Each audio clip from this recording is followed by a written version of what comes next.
Nick and Dave Deep Dive the Metaverse, a podcast exploring cult classics, subculture, and geek media. I'm Nick. And I'm Dave. And we will be your tour guides for this bit of a hybrid concept episode. It's a deep dive of the Blackened Mantle fan edit of the Star Wars prequels and our hot takes on parts 1 and 2 of Deborah Chow's Sushi Western space opera, Obi-Wan Kenobi. Is it really a sushi Western?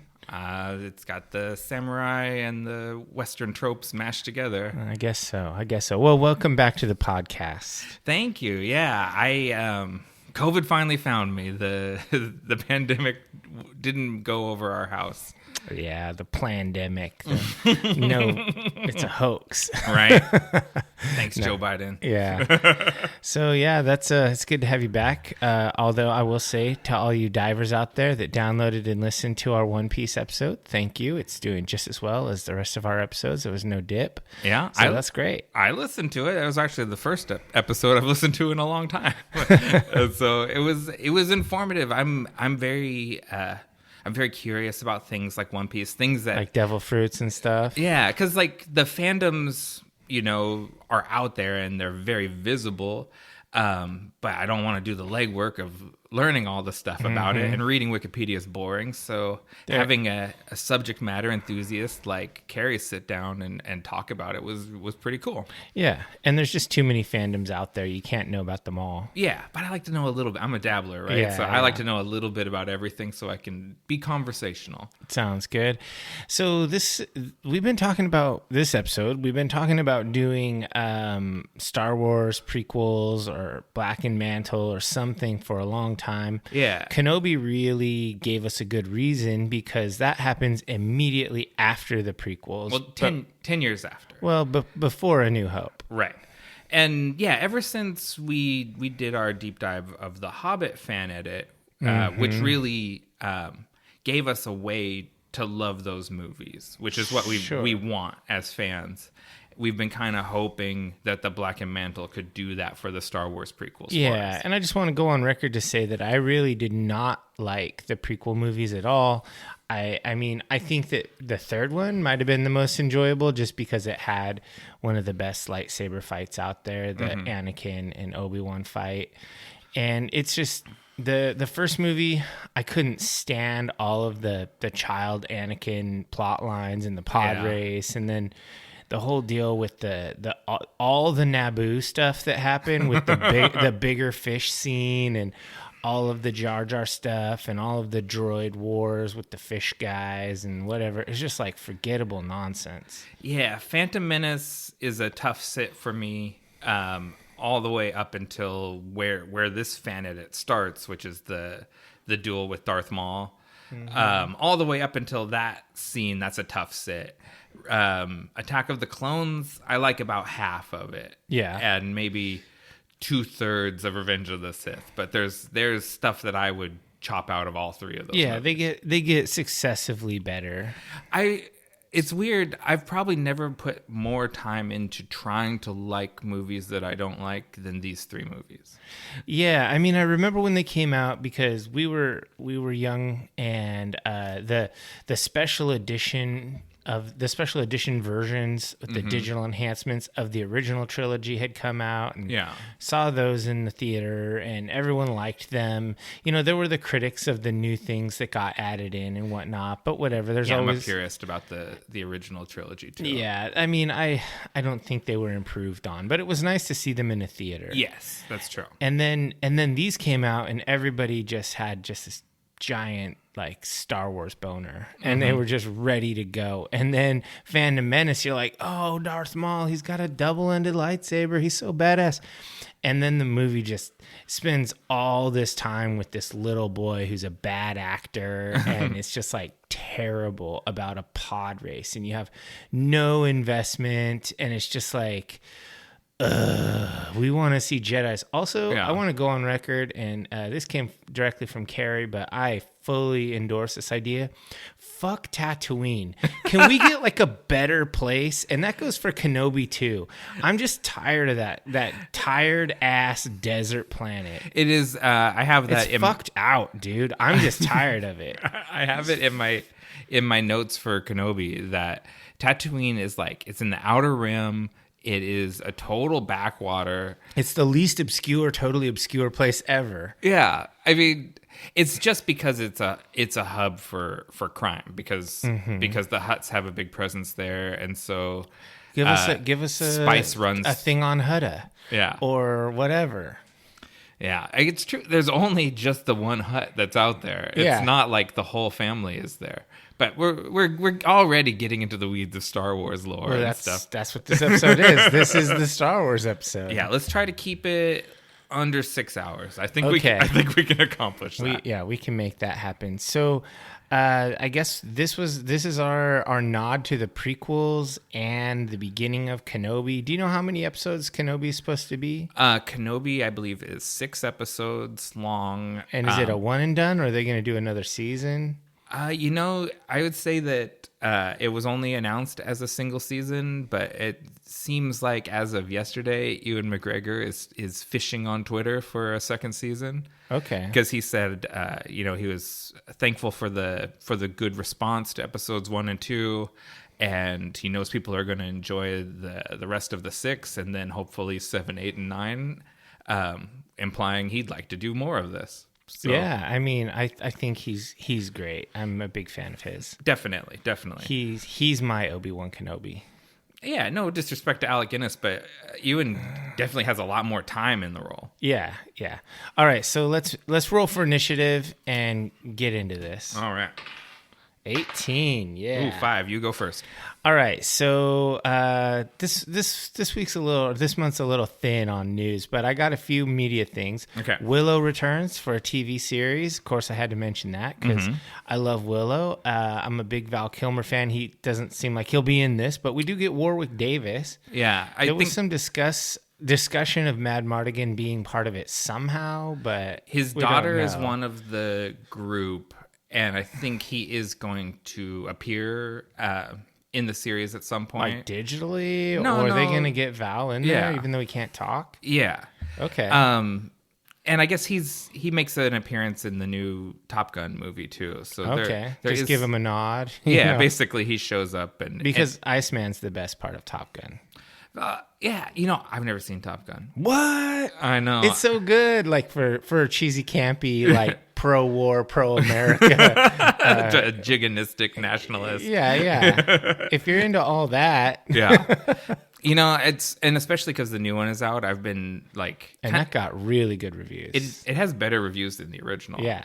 I need to... I'll watch Top Gun. It's on the list, but we take a lot of time to deep dive things, and it's hard to squeeze in a movie like that. So Willow's coming out to Disney, and I'm here for it. Yeah, that's coming in November. I love fantasy, and this is one of my childhood favorites.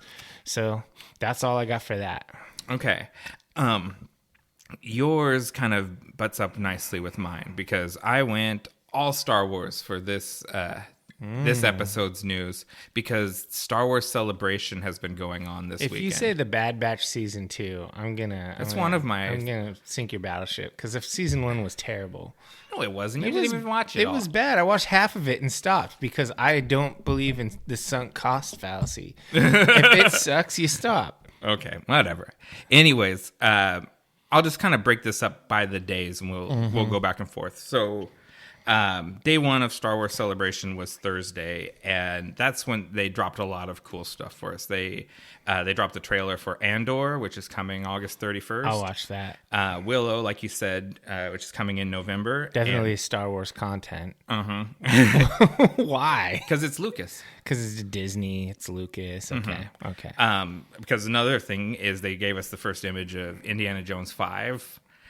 Which nobody was asking for. I know. Let Harrison Ford rest. Yeah, we already killed Han Solo. Let's kill Indiana Jones. Oof. Bold take there.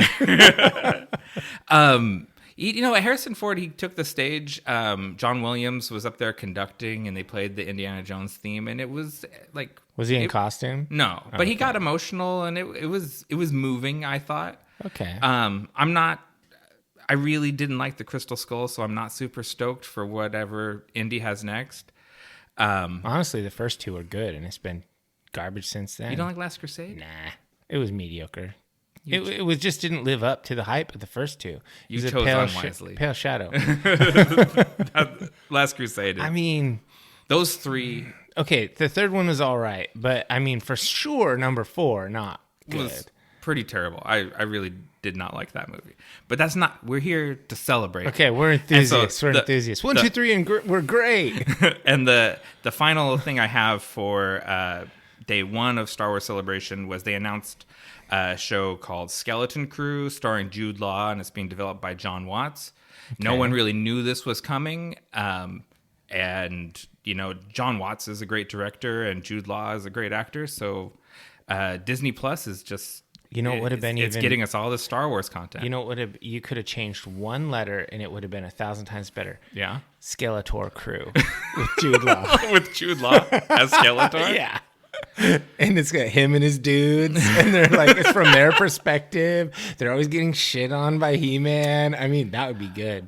He really couldn't be Skeletor. There's 2 real definitive Skeletors that It's a mask. He could pull it off.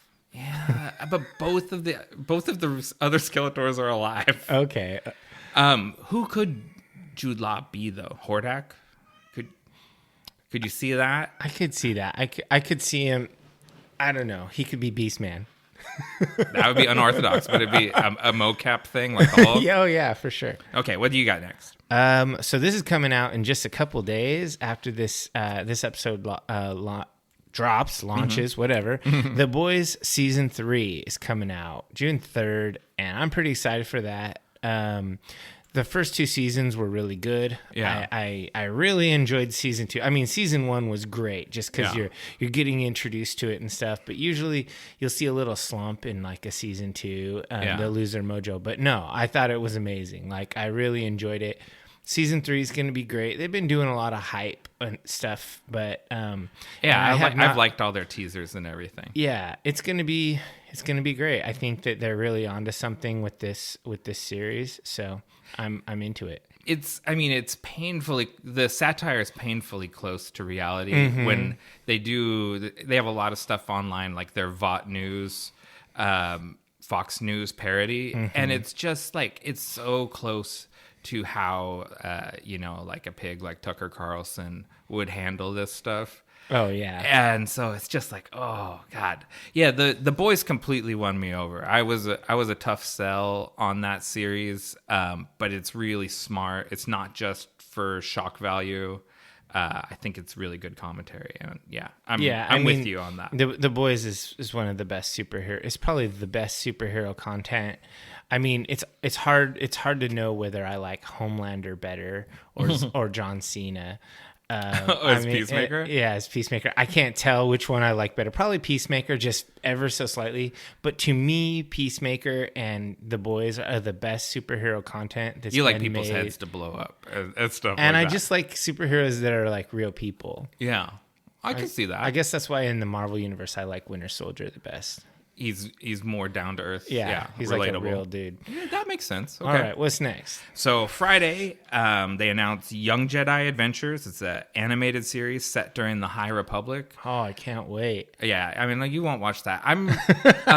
But the High Republic. Do you know, like, the era fascinates me? Yes. Yeah, I am interested in that. They're really pushing it. There's novels set in that time period. There's comics. I even looked into buying those novels and like the audiobooks and stuff, but they're all for children. They're not just YA perspective. Their target audience is like a 10-year-old. Okay. So I passed on it, but when I heard there was going to be High Republic novels, I was like, I want that. And then I saw it wasn't. I'm not the audience, and that's okay. That you gotta addict them early, right? Yeah, totally. And there is a High Republic series coming. It's still early on, so there was nothing to show, but it's called The Acolyte. And it's supposed to be kind of inspired by Chinese wuxia type films, like Crouching Tiger, like that style.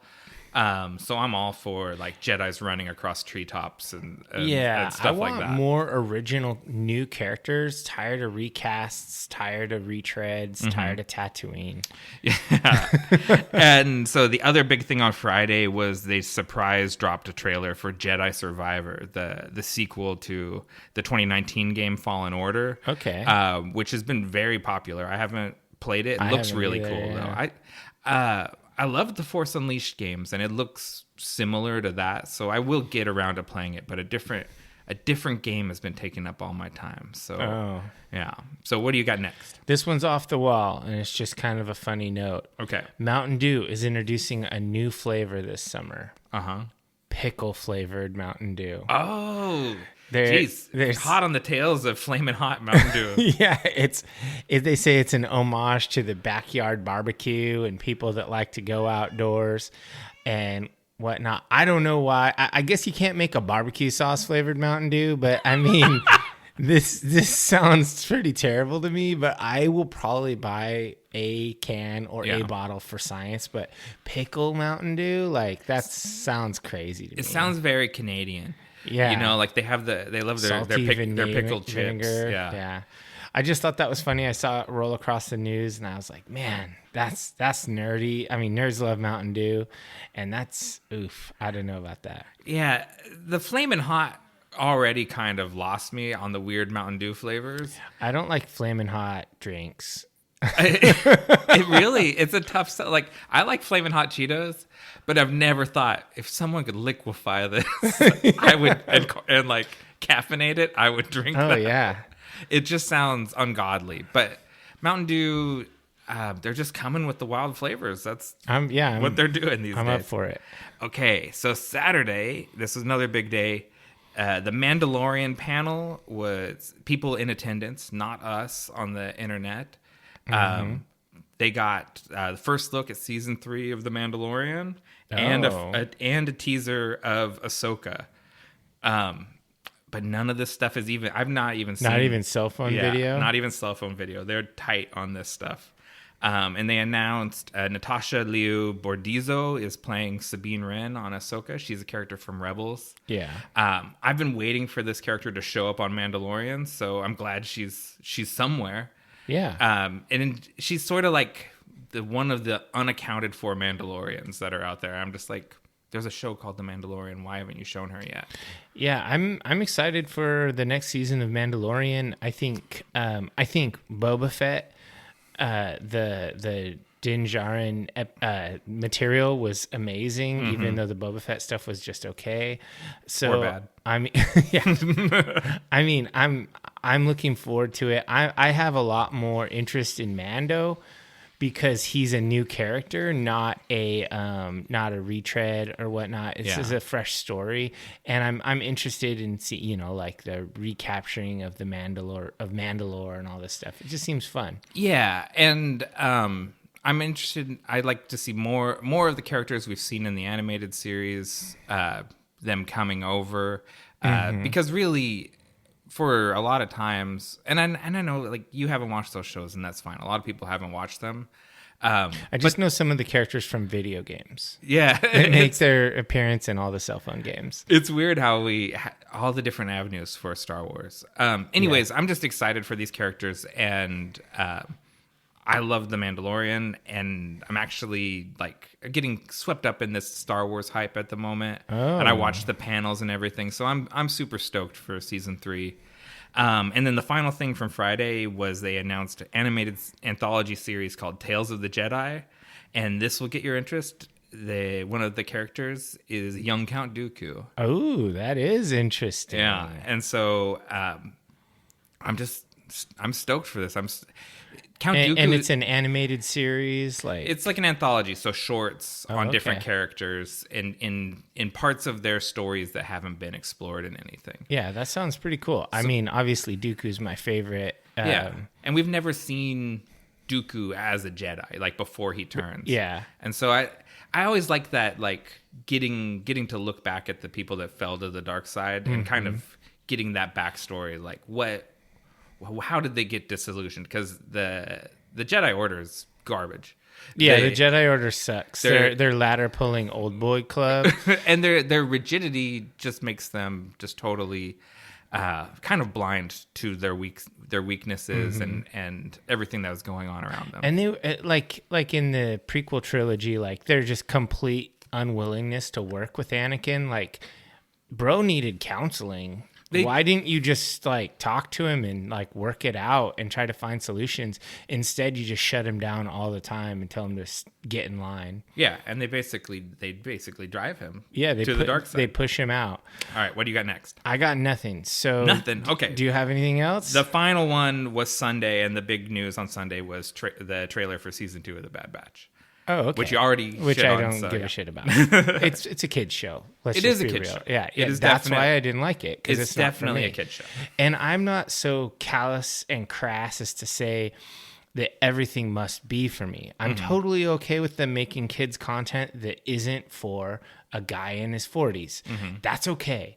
And any, like Star Wars stan that is like, hey, I didn't like that because it was too juvenile or whatever. It's like, fuck off. You got to have kids content for kids, adult content for adults, and that's fine.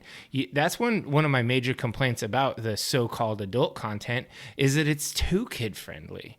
Like some of it's just like, you just don't need some of the cutesy bullshit that they include. You could just make it, you could have your kids stuff, you could have your mainstream big movies like the Skywalker saga or whatever. That should be for everyone. Right. And then you should have the adult stuff. Like I think Mando should be an adult-based show. I think Kenobi should be an adult-based show. I don't think we need kids elements in those shows. Interesting. Okay. I don't think you're wrong, especially in that stuff should definitely exist. Adult content. We're not talking Mando's like fairly adult. Though. NC-17. No, yeah. just a little bit of rated R. A little bit of. You don't have to go rated R with lightsabers because there's no blood. Oh, that's you true. You can cut people's hands off left and right, and it cauterizes the wound. And PG-13. Yeah, it's just like you kicked a mannequin. Different parts land. Yeah, it's a good workaround. All right, so what is our podcast fuel for today? So our podcast fuel is from Gigantic Brewing in Portland, Oregon, and it's part of the, what did they call it? The Weirdness series or the Weirdtastic series. Weirdtastic, yes, that's it. It's the Unipiper Hazy IPA. And this might seem not very Star Wars to people from outside the metro, but the Unipiper is a bit of a local celebrity, and more times than not, when you see him out riding his unicycle, he's wearing a Darth Vader helmet. Yeah, and if you're not sure what a Unipiper is, it's a unicyclist who plays a bagpipe while riding around, and his bagpipe, the pipes off the top, oftentimes are flaming. Yeah, he's quite a character. You can hire him out to do parties and stuff. Yeah, he's just an interesting dude. And this is a hazy IPA, like we said, 6.2 ABV, 42 IBUs, and pretty freaking delicious, honestly. Like, better than I expected it to be. Yeah, I don't have any shade for Gigantic. They're a pretty good brewery, but they're not one of my breweries that I think about like, oh, where am I gonna? What's the best or what's the top 3 in the city? They don't immediately jump to mind. But this beer is very good, and I've never actually had a Gigantic beer that I didn't think was decent. Yeah, or better than decent. And actually, that's weird you say that because we have had them quite a bit on the show. Okay. They have been our podcast fuel fairly frequently, and it's because they always have cool bottle art, and I'm always trying to theme things to the deep dive, and so they provide often beer with interesting characters.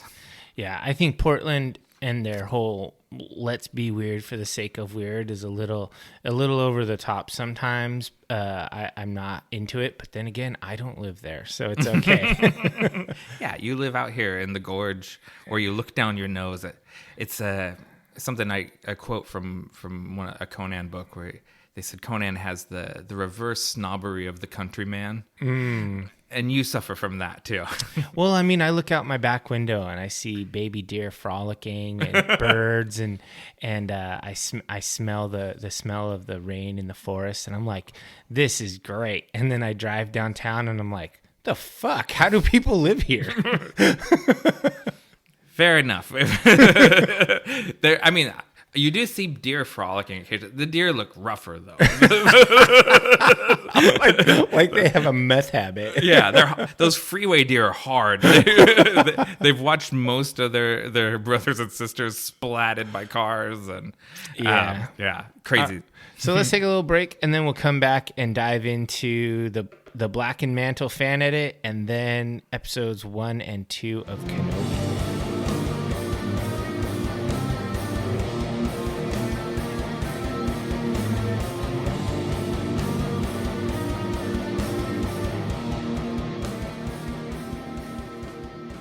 Okay, welcome back, divers. Let's dive into the Blackened Mantle. So if you're unfamiliar, which probably a lot of people are, the Blackened Mantle is a fan edit that condenses the 3 Star Wars prequels into one film. It uses the Japanese dub of Revenge of the Sith as its primary framework, and then it works in key sequences from The Phantom Menace and Attack of the Clone as flashbacks. Yeah, and first things first was I had not remembered that this was all in Japanese. Oh, yeah. And so I guess that must have made it easier for them to rewrite dialogue. Yeah, to rewrite dialogue. So you know, it's interesting. I don't think that's very additive, especially like when you hear Mace Windu, like, because Samuel L. Jackson is very specific, and same thing with Yoda speaking Japanese. It's not really the same. I like the Japanese dub of Yoda. He does a good Yoda voice. Yeah, I mean, it's all right. Ultimately, I mean, so the big get is kind of giving you that freedom to read. There's only one scene with a gun in it. And he says nothing. Right, you just see a glimpse of Jar Jar. Yeah, but no, I see a lot of people, including myself, have always been very critical of Hayden Christensen's performance, and I like the Japanese voice actor. I miss everyone else. Like you said, I miss Sam Jackson. I miss Ewan McGregor. So ultimately, it was not additive to me either. I am a Hayden Christensen defender. I think he is a good actor who was directed and written for poorly. Yeah. So I'm coming around, especially watching interviews with him now. And George Lucas is an interesting guy, and I don't. We owe him a lot, so I don't like to dump on him.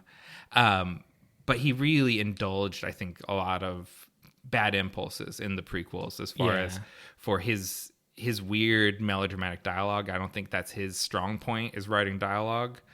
And he went for a very particular sort of melodrama performance from the actors. Yeah, it was extremely I guess melodramatic is the term, but it seemed really over the top how much I don't know, they were so nonsensical with their emotional dialogue in this series, in this prequel trilogy. Yeah. So just I've kept my notes pretty brief, and I think you went a little deeper, so I think you're going to have more to bring up. But overall, I think they were surprisingly successful at condensing 3 films into one and balancing 3 parallel storylines. Like that, I think it works better than you would expect from an amateur editor. Okay, so if we're just going to our conclusion. No, but I'm just. Yeah. So, I mean, basically, so it opens up with Darth Maul staring at the camera. Right. And then he extends his double lightsaber, and Obi-Wan and Qui-Gon are on the other side of the force fields, and they can't get through. And I immediately thought, okay, this is a great place to start. First of all, you skipped a whole bunch of nonsense. Secondly, this is one of the best lightsaber fights in all of Star Wars. And so we get to see Qui-Gon kicking ass. We get to see, and I thought we were going to get to see Obi-Wan kicking ass, but it cut before Obi-Wan's part of the fight. Right. They saved that for later. And then I was like, and I was noticing Ewan McGregor just looks like a kid in Phantom Menace stuff. Yeah, I think he's at this point, he's done Trainspotting and Shallow Grave, and like that's it. Like he's a very young man, like maybe 21, 22. Yeah, he looks a lot younger than I remember him looking. And so basically, like, so it goes from that fight where Qui-Gon, where Maul kills Qui-Gon. And spoilers if you haven't seen these movies, Qui-Gon Jinn dies. And I noticed this is not the dubbed, because that's Ewan McGregor's voice when he yells no. That's his voice there.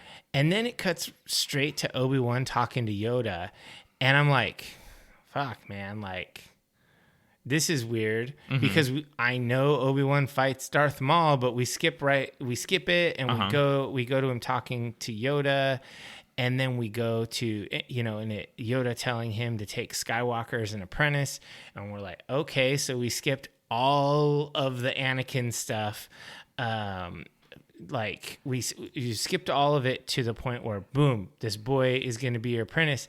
And then as I keep watching, because then they skip to a space battle over Naboo and you see all this stuff jetting around. And I'm like, oh my God, this is some schizophrenic editing. This is just nuts. Like they're skipping everything. And then as you go forward, it's all done in flashbacks at weird times. Yeah, okay. And I'm just like, why couldn't you have done this linear or even sort of linear?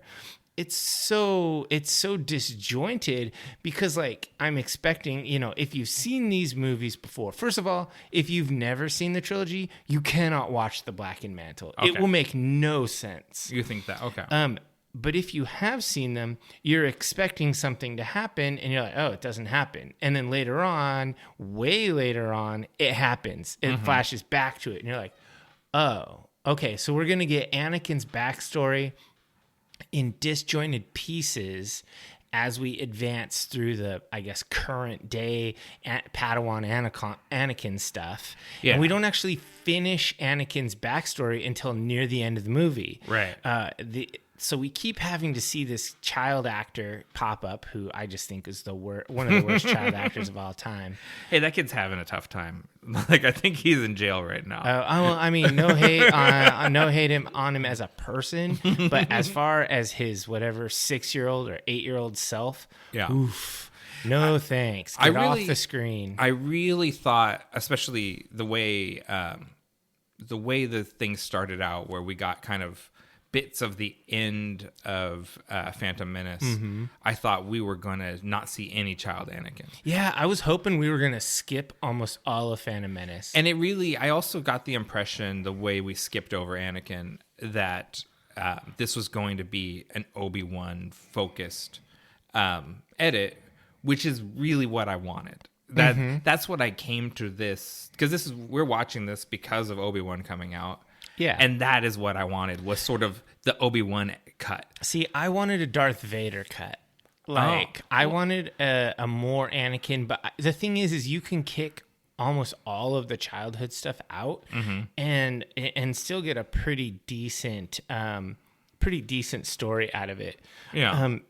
But I got to say, like, after watching this, the childhood stuff that they do include, and then the awkward romance with Padme, there's zero chemistry. It's actual negative chemistry, I think. So, to me, also when we talk about the Padme and Anakin, one of the big changes I noticed right off the bat is that their relationship isn't a secret in this version. Yeah, they're married and everyone knows it. And everyone knows it. You, go visit your wife. Yeah. And I thought that was an interesting change, and it kind of, the little bit of subterfuge of their secret relationship never was a big plus for me. And so I kind of like that. But Jedi aren't supposed to get married, and it's weird. Like, it is, but they're playing fast and loose with the rules in this edit to make the story make more sense or to fit the narrative they want.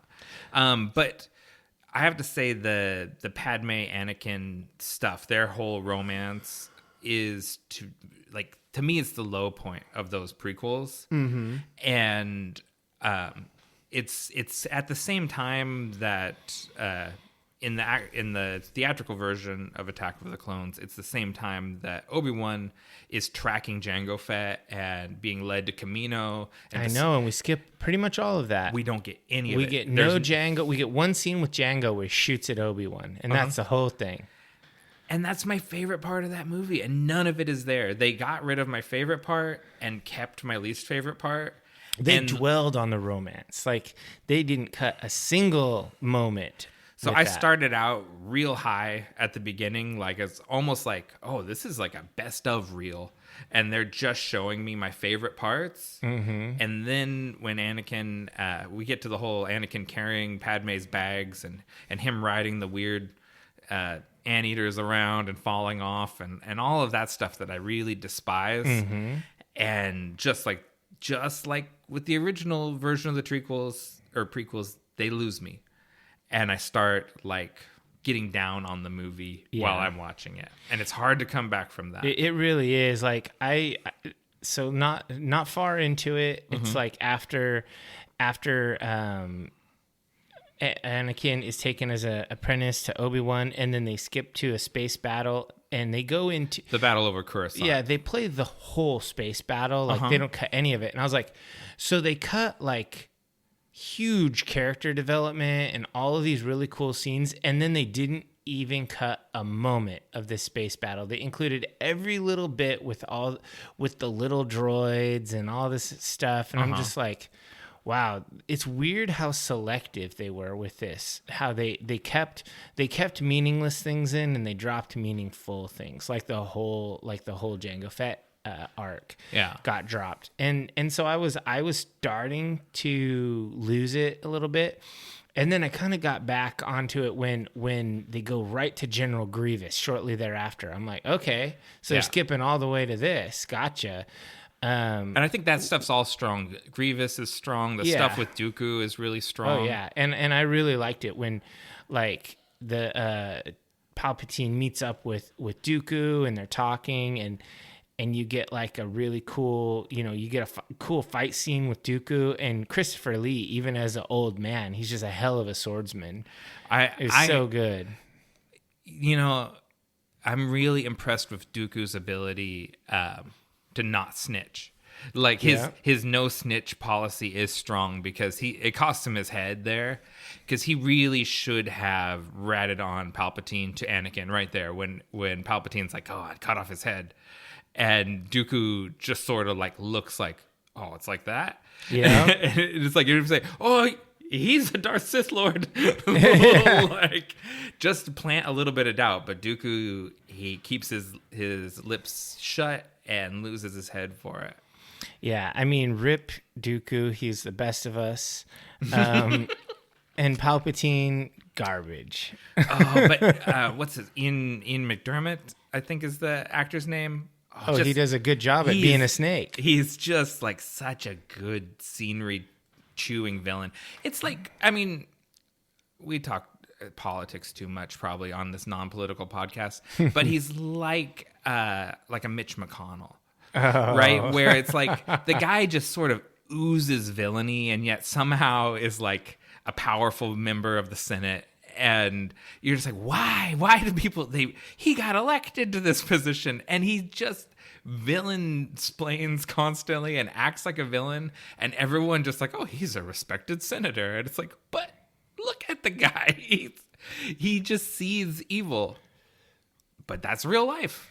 Like, that's the part of these movies that I love, is the way they portray how politics really are, how these people play both sides. Because Palpatine plays both sides of the war through the Clone Wars. He is literally pushing both sides. Like, he'll talk to the trade Federation or whatever and the droid army, and then he'll turn around and talk to the Jedi. And he's playing chess against himself. And whoever loses, he wins, and whoever wins, he wins. Yeah, he's just like an agent of chaos. He's stirring the pot so that he can gain power whenever anybody gives. It's weird. Chaos is a ladder. Yeah, it's awesome. So basically, like, this thing kind of moves forward, and there's nonsense with with them. The crash landing on Naboo or whatever. No, it's Coruscant. Coruscant. Yeah, and we find out that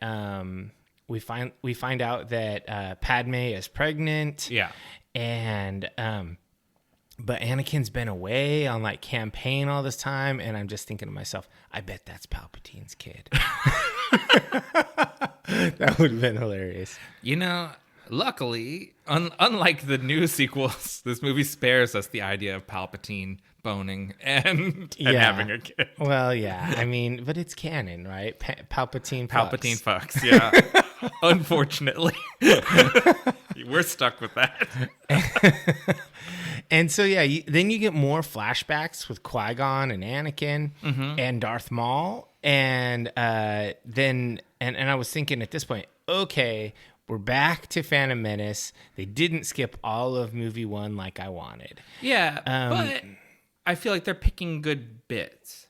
But my notes here say, oh, they're doing it in flashbacks. Boo! All caps. I hate that flashback method. You know, it's very modern. That's why I kind of thought this is something that's the parallel storylines, especially after Westworld, where it's done superbly. Yeah, that's a masterclass right there. Yeah, the parallel storylines has been sort of a new trend, and it strikes me this happened before Westworld, before that was really a thing.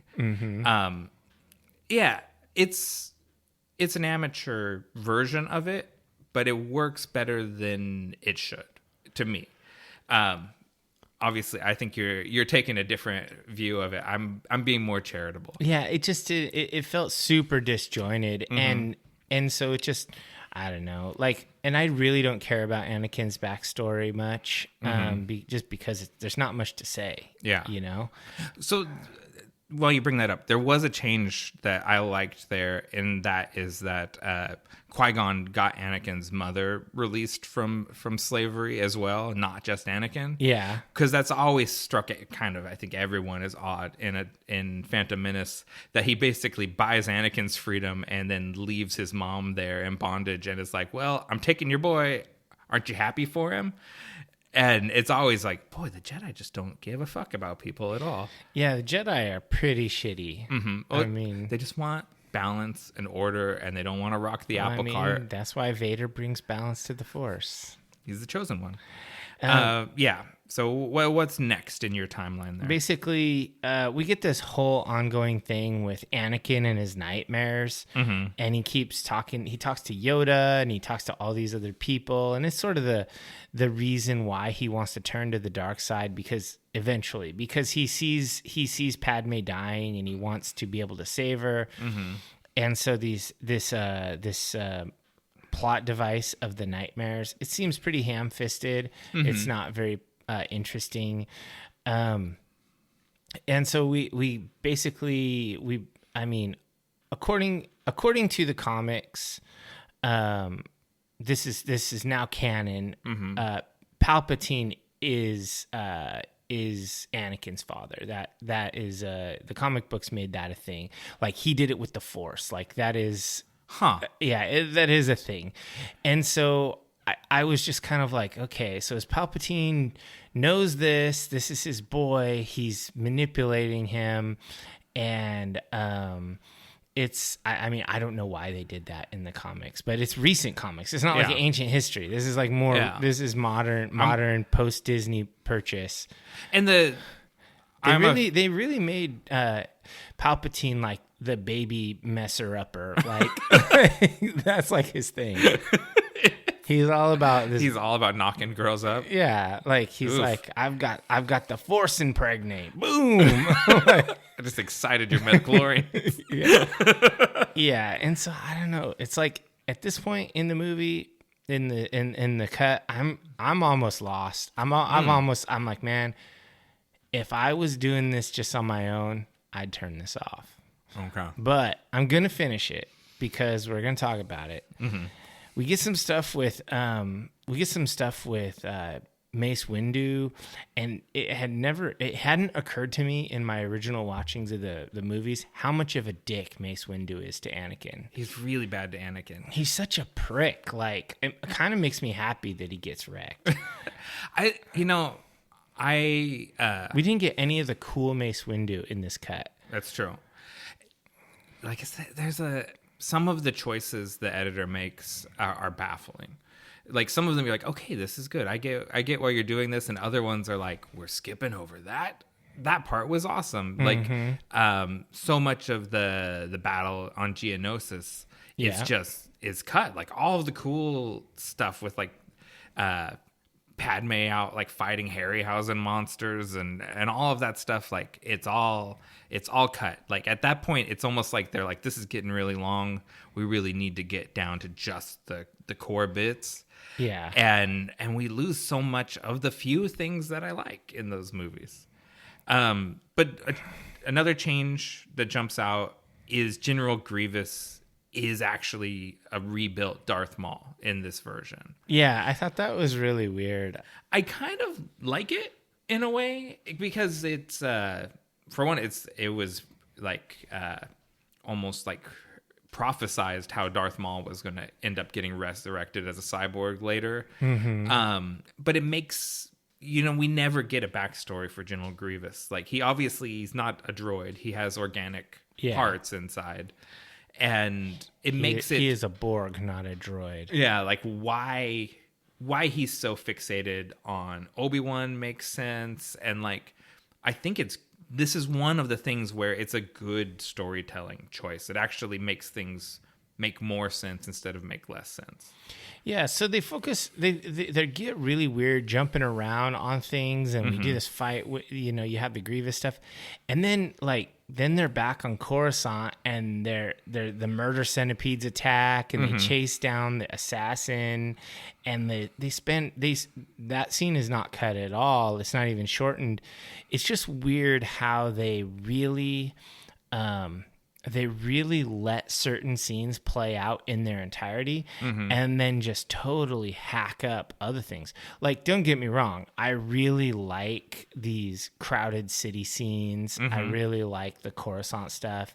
Yeah. It's like cyberpunk. It's cool. Coruscant's a very cyberpunk planet. And we get kind of tantalizingly small glimpses of urban Coruscant. Yeah. And it's the opposite of the Tatooine thing where we spend absurd amount of time there.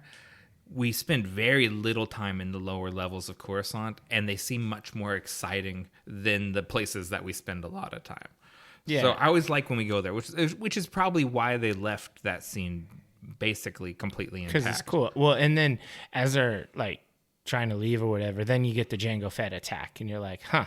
Yeah. Random. That's unrelated to anything else in the whole thing. You could have just left Jango out. Especially since we don't follow that thread. Yeah. Like in the theatrical version of the movie, this is why we split the party and Obi-Wan goes one way and Anakin goes the other way. When they're normally always together, Obi-Wan goes tracking Jango. And that's the plot I want to follow. Instead, we follow the other one, the rom-com meet cute plot. Yeah, they're like, oh, Annie, you should go with your wife and go on. You need to be off the front lines for a while. Go to Naboo and just do your thing. Let's have some picnics and I'm just like, yawn. Like no one cares about this. This isn't interesting. And I'm generally more up on things than you. I think I'm even more down on this than you are because like my heart sank when we followed that thread instead of the other one. Instead of Jango and Obi-Wan, it was like the characters I like are going this way and the characters I also like are doing stuff I don't care about over here. And we, again, all of that stuff, it's such a little moment and I don't like when people focus on just these tiny things in these movies and nitpick them forever. Yeah. But I really hate when Anakin is like surfing on that anteater and he falls down. Like the CGI is really bad. The acting is probably as directed but terrible. And like you said, they have negative chemistry with each other. Yeah. That whole thing is just excruciating. And up until the point that it was included, I kept thinking to myself, whenever things got bad, I thought, at least they're going to cut out the scene where Anakin rides on the anteater. And then they didn't. And they didn't. And then not to bury the lead, that's when they really lost me. Like, I was willing to go for this ride all the way up until that point. And when they kept, like, my most despised scene of the whole prequel trilogy, I was just like, oh, they left this in here, then what's the point? Okay, so they lost both of us. Let's just jump through some stuff because we're both not into it. Oh yeah. He goes to Tatooine and to find Shmi. Does a genocide. He's getting into some ethnic cleansing. Doesn't that now that we've spent a lot, this has always struck me as bad because the Sand People are with less emphasis on sand, bigger on people. They are literally people that live in the desert. They are humans, yeah. Yeah, or humanoids. Whatever. It's so much worse now that we've had so much development of the Tuskens. Yeah, like how their dogs are great and how they have these great religious tradition and stuff. I was actually very excited to see the dogs. Yeah. I was like, I love those dogs from The Mandalorian. It's like, I want one of those dogs. Yeah. Yeah, and so they go there. They do he does a genocide. Then the Jedi Council is talking about Anakin. They have a worry. Whatever, no big deal. Yoda's like, I sense badness. Yeah, of course, dipshit. You treated this kid like ass, and from the very beginning, you have said he's very dangerous. So rather than nurture him like a delicate plant, you have just like walked on him and treated him like garbage. It is really weird, right? It's like that's very toxic parenting. Yeah, where it's like, ooh, things could go really bad for this kid. We got to toughen him up. Let's make sure to cut him off and push him down at every chance. Yeah, I mean, there were some great things. Like, I like it when the clone troopers are talking to Obi-Wan because I love the clones. I love the clones. They're awesome. Then why did they include the gladiator pit scene where Obi-Wan's fighting the monsters and stuff? And then I'm just like, this is so cuttable. This was just a mediocre scene that you didn't have to flash to this. I don't know, like, I think they should have included more of that. They should have done either the whole thing or none of it, but you can't do part of it because we don't even know why he's there. And we don't know. We cut from a holiday to the Jedi Council to Obi-Wan tied up in a gladiator pit. You're right. We never see him get captured or whatever happens. Yeah. And I think even just as crucially, we never see them get out. Like, we never see their escape. We never see Mace Windu knock the head off Jango Fett, and all the Jedi who come down and like help fight all the people there and everything. We never get any of that, which I thought was dope when I saw it in the theater. Yeah, it's like the best part of that movie. Yeah, you get like there's like 50 Jedi fighting, and you're like, yeah, Jedi on a battlefield. So they cut that the literal attack of the clones. That is what the title of the movie comes from. They cut that, and they kept anteater surfing. And it's like it's exactly the opposite of what I thought we were getting, because at the beginning I was like, we're just getting the hot parts, we're just getting all of the cool scenes, and it's like a supercut of all of the cool scenes. Like, the problem is I'm already thinking of, oh, well, I'll keep this scene and I'll lose this scene, and like I'm thinking of the things I like and building a movie in my head. And then as they cut things that I would have kept and keep things I would have cut, I'm getting disappointed every time. Yeah.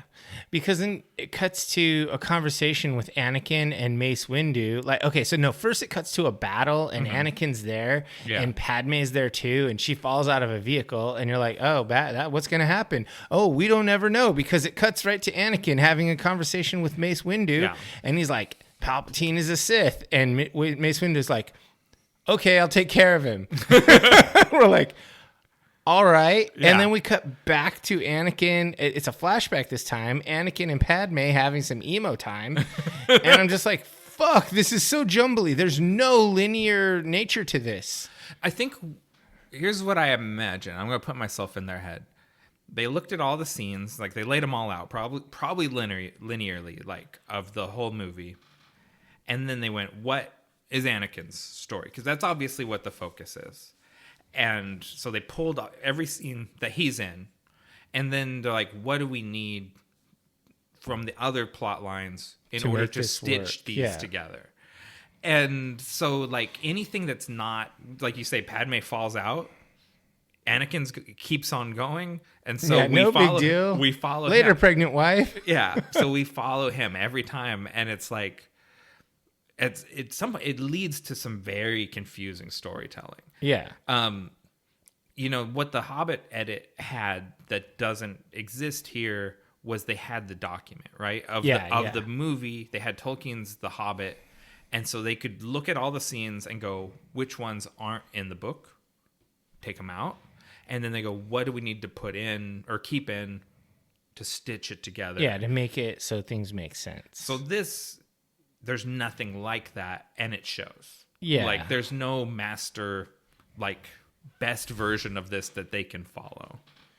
So we get some nonsense, but then a cool part happens where Dooku fights Obi-Wan, and it's very clear that Dooku is the better fighter, and he's just wrecking him. And then Anakin comes along, and Anakin gets to go dual wield for a moment. He's got Obi-Wan's lightsaber, he's got his lightsaber, and I'm like, oh shit, this is the business. And then Dooku cuts off one of his hands. Yeah, Dooku serves him. I'm just like, okay, Dooku too powerful. You guys suck. Later, Jedi. Yeah. And here's another thing that they cut. They cut Yoda's duel with Dooku. I know. That was my favorite duel in that movie. Right? Because this is when Dooku, he serves Obi-Wan, serves Anakin, and Yoda comes in to show why this little green gremlin is the boss. Yeah. And it's really important because we've never seen Yoda kick ass before. And it's a really important scene. And we come right up to the cusp of it and then don't have Imagine what would happen if you fed Yoda after midnight. He's already green and lumpy. Someone already fed him. Yeah. Did? Okay. So, side tangent. We've seen all the different lightsaber styles by this point. What do you like best? Do you like single lightsaber where you're two-handing it? Do you like the one-handed single saber like Dooku? Do you like the double ender like Darth Maul, or do you like dual wield? What's your go-to? I'm an Ahsoka stan, and so I'm for the dual wield. Dual wield? Yeah, she has the one reverse grip and like the one forward grip, or sometimes she does both reverse grip. Yeah. Just for the record, reverse grip is hot garbage. Yeah, but it's it looks not useful at all. It looks really cool. And these are fantasy movies. That's true. I'm a dual wield fan too. If I was a lightsaber fighter, I'd have two, and I would use them right side up like a sword fighter.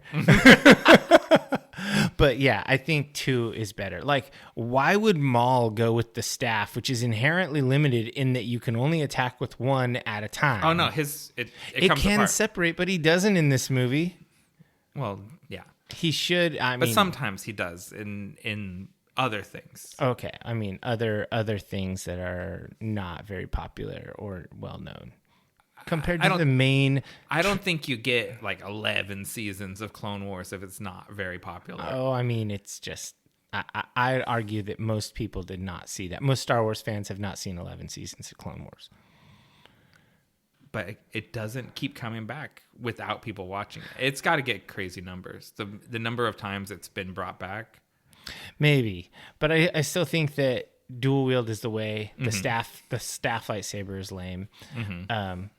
Yoda and Dooku make a convincing argument for single saber. Dooku's like his curved handle lightsaber That's like is one of the dopest. Yeah, it's like a French grip fencing saber. It's really cool. I do always, because I like unicorn stuff. I always like any of the weird ones. Yeah, like even the cross hilt, Kylo Ren. That's pretty dope too. Yeah, Kylo Ren's is very menacing and very it's all sputtering and gnarly, and it makes the likelihood of self-harm so high that it's like, oh, that guy's crazy. Whenever you see it, it's sort of like only an idiot would wield that. Yeah, but don't lock blades with him where you're like pressing on each other because he'll hit you with the cross guard. And it's one of those weapons though, like it's like like the flying guillotine or something where you're just as likely to hit yourself with it. Oh yeah, but it's so deadly. So. Very, very cool. So we agree dual wield's the way to go. Yeah. But I too like Dooku's saber. Like if I was gonna have like a replica of one or something, I'd want a Dooku style. So this is let's take a tangent into things that are more fun for a second and talk about lightsabers. Okay. If say we go to Galaxy's Edge, we should definitely do that. Are you build your own custom lightsaber, or buy a replica of a favorite lightsaber? See, I've looked at a lot of because you can go online and look at the various parts available for the build your own, and I think those are fairly cool. And I've seen some decent mix and match ones, but I don't think they offer like a saber hilt style like Dooku. Yeah. Do they offer that? In the store? Yeah, it's not in the build your own. It's not in the build your own. You have in the store you can buy. You can just buy Dooku's saber. Yeah, I think I would probably buy. I probably would build my own just because I'm a snowflake. But I would really want that Dooku saber. I don't really like let's be real. The ones from the original trilogy are kind of bunk. Like Luke Skywalker's lightsaber, it's not very cool. I'm all in on Luke's second lightsaber, the one that he built himself. Not Anakin's saber, but Luke's green lightsaber. I mean, that's just like... so your lightsaber would be green and mine would be red. Yeah. But in reality, I probably wouldn't be a Sith. I probably would be like an Ahsoka and have like a white lightsaber or something like that. I like because I fancy myself a bad guy, but I'm not actually a bad. I don't do bad guy shit. Yeah, the Empire are space Nazis, and the Sith are like that book, The Occult Roots of Nazism. The Sith are the occult roots of space Nazism. Yeah. So it's like, I just don't like the Jedi Council either because they're space fascists. Zen fascists. Yeah, they're Zen fascists. I don't like extremists. Which is why, Ahsoka with the white lightsabers is the way to go. Yeah. She had a green and a yellow in the original, which is also cool. Yeah, I like yellow. Those look really cool. And the yellows are very rare. Like Rey has a yellow lightsaber. Mm-hmm. There's very few characters, and it's something like all the different colors mean something. I feel like the yellow. And the yellow ones are more scholarly or something like. Yeah, I don't. Well, it depends on if they've decanonized it or whatever. But in the old role-playing game system, because of course I played that, the different crystal colors gave you different bonuses to do different things and whatnot. That's very role-playing. And the yellow one was a defensive lightsaber. Oh, okay. So it's pretty cool. Well, and then that kind of works with her one reverse, one forward. Sure. Yeah. Yeah. So like the reverse one. That's the defensive one, right? Where you block with or whatever. Yeah. So, that's pretty cool. Filoni is a deep nerd. Let no one doubt it. He's certainly read all of that. Yeah, I would like to go there and make a lightsaber. Okay, let's get back to this turkey.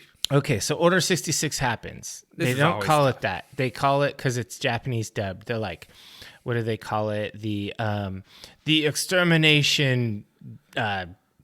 doctrine or something like that. They have a different name. They don't call it 66. They call because I speak a little Japanese. They definitely call it Order 66. Oh well, the subtitles don't say that. Don't call that. Yeah, and then they go around killing Jedi. Yoda gets away. Chewbacca helps him. Mm-hmm. That's pretty cool. Everyone loves Chewbacca. Rip. Miss you, I will, Chewbacca. Yes. And then it's later, the worst. Yeah. It's great, but it's horrible. It is very horrible. And then Kenobi gets in a ship, talks to Organa, and he clues him in. He's like, okay, yeah. He tells Kenobi, yeah, all the clones just turned on all the Jedi. They're almost all dead. And I'm thinking, okay, now we're going to get to some shit. Except we get a flashback to young Anakin being accepted as a Jedi Padawan and all this shit. And I'm like, this is lame. And so finally, after a little bit longer, we actually get to the dope shit of Revenge of the Sith, where Anakin turns, Palpatine takes over, declares the Jedi an enemy of the state, Darth Vader... Anakin goes in and just starts murdering everybody, and I'm just like, yes. And so finally we get a little montage of Obi-Wan finding the dead younglings. We don't actually get to see him kill all the younglings. Not that really matters. And so I'm just thinking, like, okay, now we're getting into the cool shit. But we keep occasionally getting these obnoxious flashbacks, and I'm just like, come on. So there's one sequence in all of this stuff here that I want to spotlight because I really liked it. It was the way they intercut Anakin being wheeled to the Ripper dock.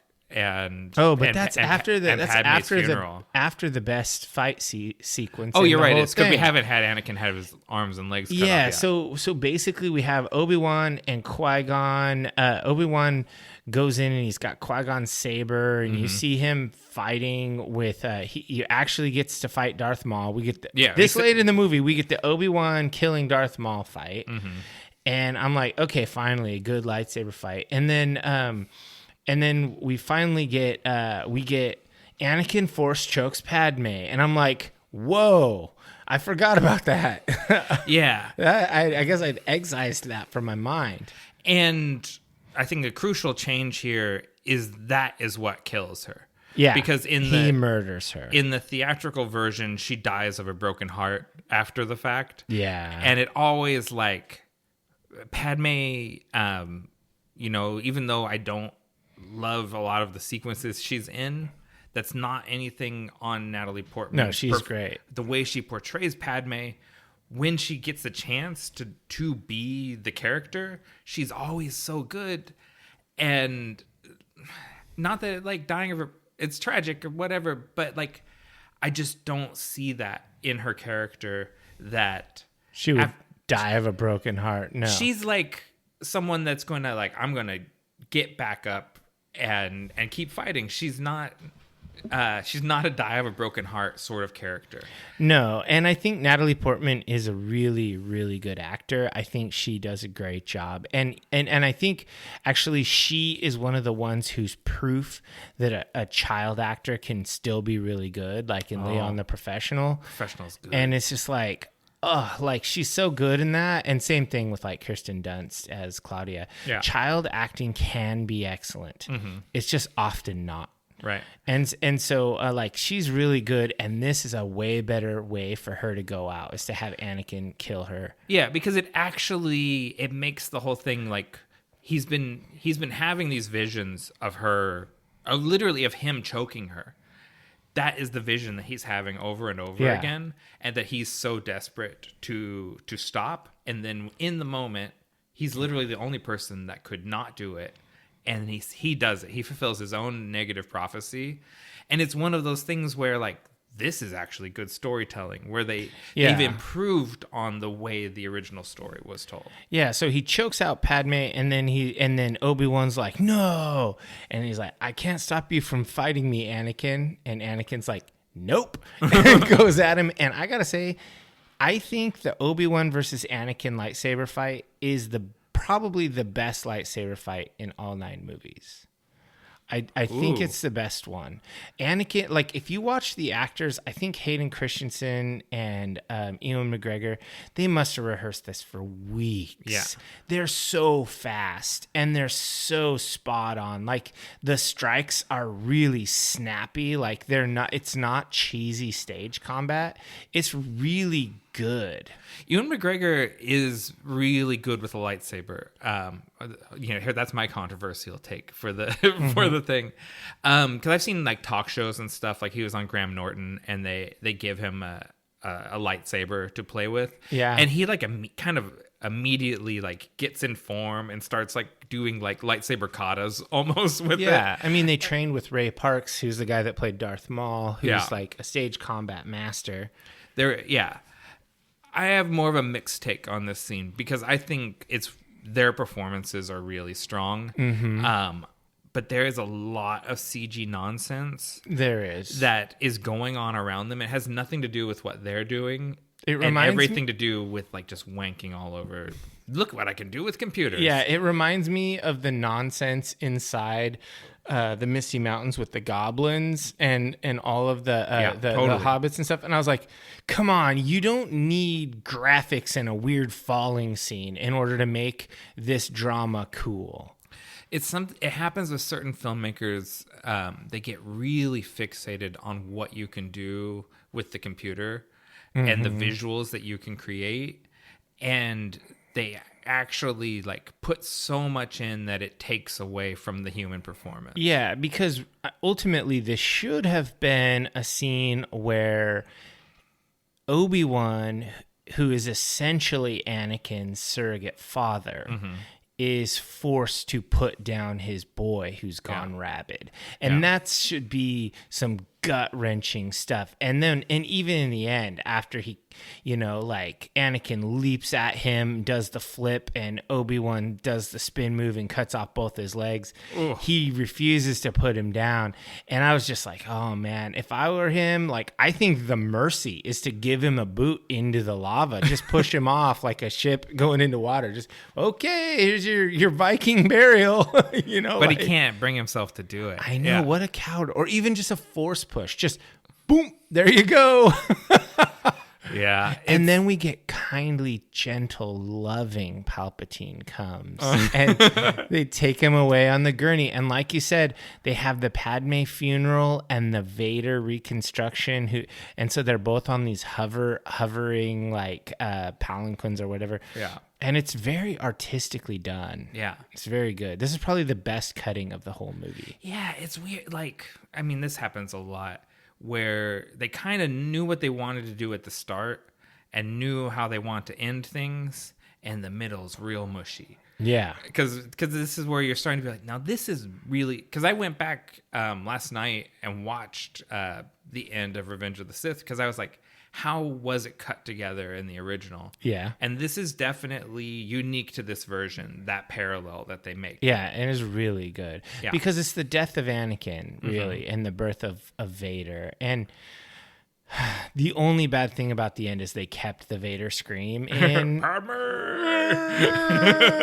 He kind of Wookiees it. I didn't really like that. He does the Frankenstein walk off the board. Yeah.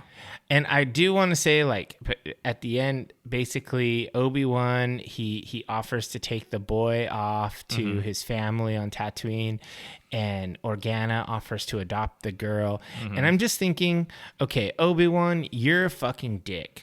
Girl gets to go and be a princess and cared for and be nobility and all of that. The boy gets to be a shit farmer on Hell World. Why? They're vapor farmers. They farm moisture. This is a terrible life. It's the worst. Like, why the disparity? Like, one gets to have this amazing life, and the other one is just scraping for literal vapor to drink. It's so horrible. What a dick. There is a great meme. I think I'm pretty sure it was our mutual friend Mario sent it to me. Of this sequence, and Jimmy Schmidt's character is like, I'll take the girl, she'll be a princess, and Obi-Wan says, and I'll take the boy, he will be tolerated. Yeah. And that's basically it. The boy was tolerated and nothing more.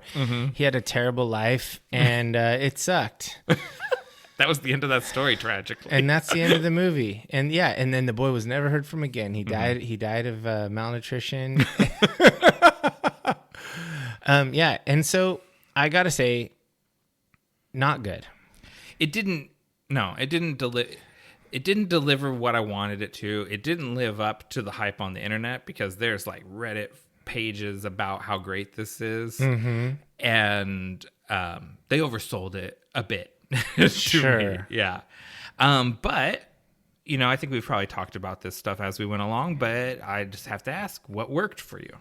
What were for me? I guess I really liked the lightsaber fights that were kept in. I liked the general story arc of Anakin being mostly kept in. Yeah. With the exception of the annoying childhood stuff and the annoying romance stuff. I do think the fall of Anakin is the point of the movies. Yeah. And so I think that was the focus of the trilogy. And so I'm glad that we kept that intact. How about you? What were for you? I think the cold open, the Duel of the Fates sequence is really effective. The way they go from that and then into the battle over Coruscant. It really is a strong opening, and it had me feeling very up on the movie right from the start. I think the Japanese voice cast is really strong, and they take full advantage of them. So you get to change dialogue while still keeping really good performances. They take advantage of the fact most of us don't speak Japanese, and get to have their cake and eat it too a little bit. And I think they did a surprisingly good job of editing the three timelines together. There's certain moments like the Padme Anakin parallel thing where it's done superbly, and moments where it's not as good. But there's some moments where the editing really sings. What about what didn't work for you? I mean, the chopped up lack of flow and the weird flashback style was just totally annoying. And some of the stuff they edited together, you could tell they were using like Anakin from different movies in the same kind of sequence to create a new flow and you could tell because he has different haircuts, like in the same flow. You're like, oh, long-haired Anakin, okay, short-haired Anakin, okay, back to long-haired Anakin in the same flow. And I'm just like, what? This is lame. Like, don't do that. Don't take so many liberties. Do more deleting and just keep the good stuff, delete the fluff. And just give us a little more of a pure thing. Stop taking so many artistic liberties, because I think that it was too choppy and too jumbled. There were a few artistic liberties that I liked, like having Anakin be the one that actually killed Padme. I think that actually served the character of Padme better. But there were just a ton of things they did not need to keep that were just too... just extra. It's just garbage. So it just, I guess the editing, I did not like it. Okay. How about you? What didn't work? So the thing that worked for me, and maybe this is unfair for this to be my big takeaway, but it is what it is. This is why it didn't work for me.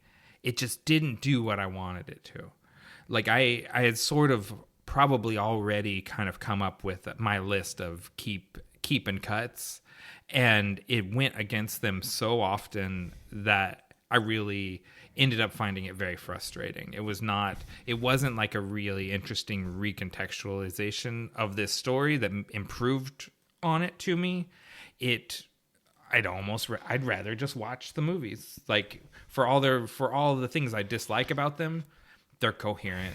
You know, they tell the story the way it's intended to be told. I was honestly I was thinking that too. By the time I got to the end of it, I was like thinking I would rather just watch the originals and fast forward through the gun battle sequences and fast forward through the whole pod race scenario. Just watch it on like times 32. So I can just sort of see, what's happening. Yeah, okay, pod race, okay, blah, blah, blah, blah, blah. Okay, go.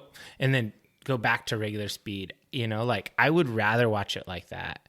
Yeah, no, we agree on that, I think. So star rating? 1 star. You went 1.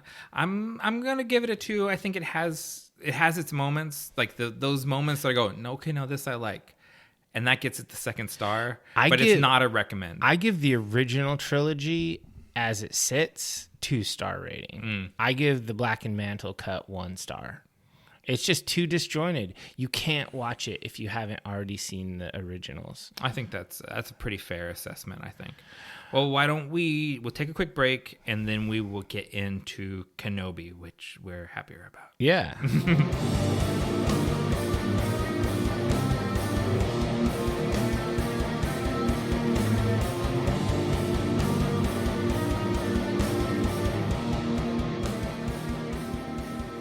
Okay, welcome back, divers.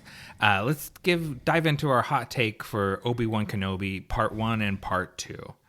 Right off the bat, I hate to say this, the recap that just automatically happens at the beginning when you watch it on Disney Plus. The trilogy movies. It does more in 3 minutes, or it does a better job in 3 minutes of condensing that story than the Blackened Mantle did in 3+ hours.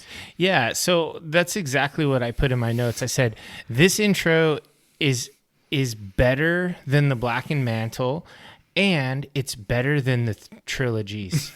Don't watch those movies. Watch episode 1 of Kenobi, and you know what you need to know. It really does a great job. I was just like, this is how you edit. And I think it was maybe 5 minutes, but still, it's no. I pulled up the timer. Oh, did you? Is it it's 3 minutes? Yeah. Man, because really that was some skillful like distilling. They took 3 movies in 3 minutes, and it was great. Not since the Ramones has someone packed more into 3 minutes than whoever put this recap together. Yeah, and I was like, okay, this is really cool, and I was super happy about that. Okay, and I wasn't sure what they were gonna do with this series. Like, I had no idea what they were gonna do. I had not followed any of the hype train because I wanted it to be fresh. So, Part 1. Here's my synopsis: in which Obi-Wan hides in plain sight as a sand shark butcher. The Sith Inquisitors hunt the last vestiges of the Jedi. Little Leia is already a rebel and gets herself kidnapped by a Red Hot Chili Pepper. And yes. Obi-Wan is forced off the bench to go and get her. Yeah, so I didn't really get it that this was going to be... I didn't think this would have so much to do with Luke and Leia. I thought it would be more focused on Obi-Wan Kenobi, and it really isn't. I think it's interesting how Obi-Wan is kind of watching Luke, and Owen is just a complete prick to him. I love Owen Lars, man. Joel Edgerton is a prick. Like is he? Well, no. I mean, not the guy, but like the way he plays him, he doesn't want anything to fucking do with Jedi. And I think that's valid. Sure.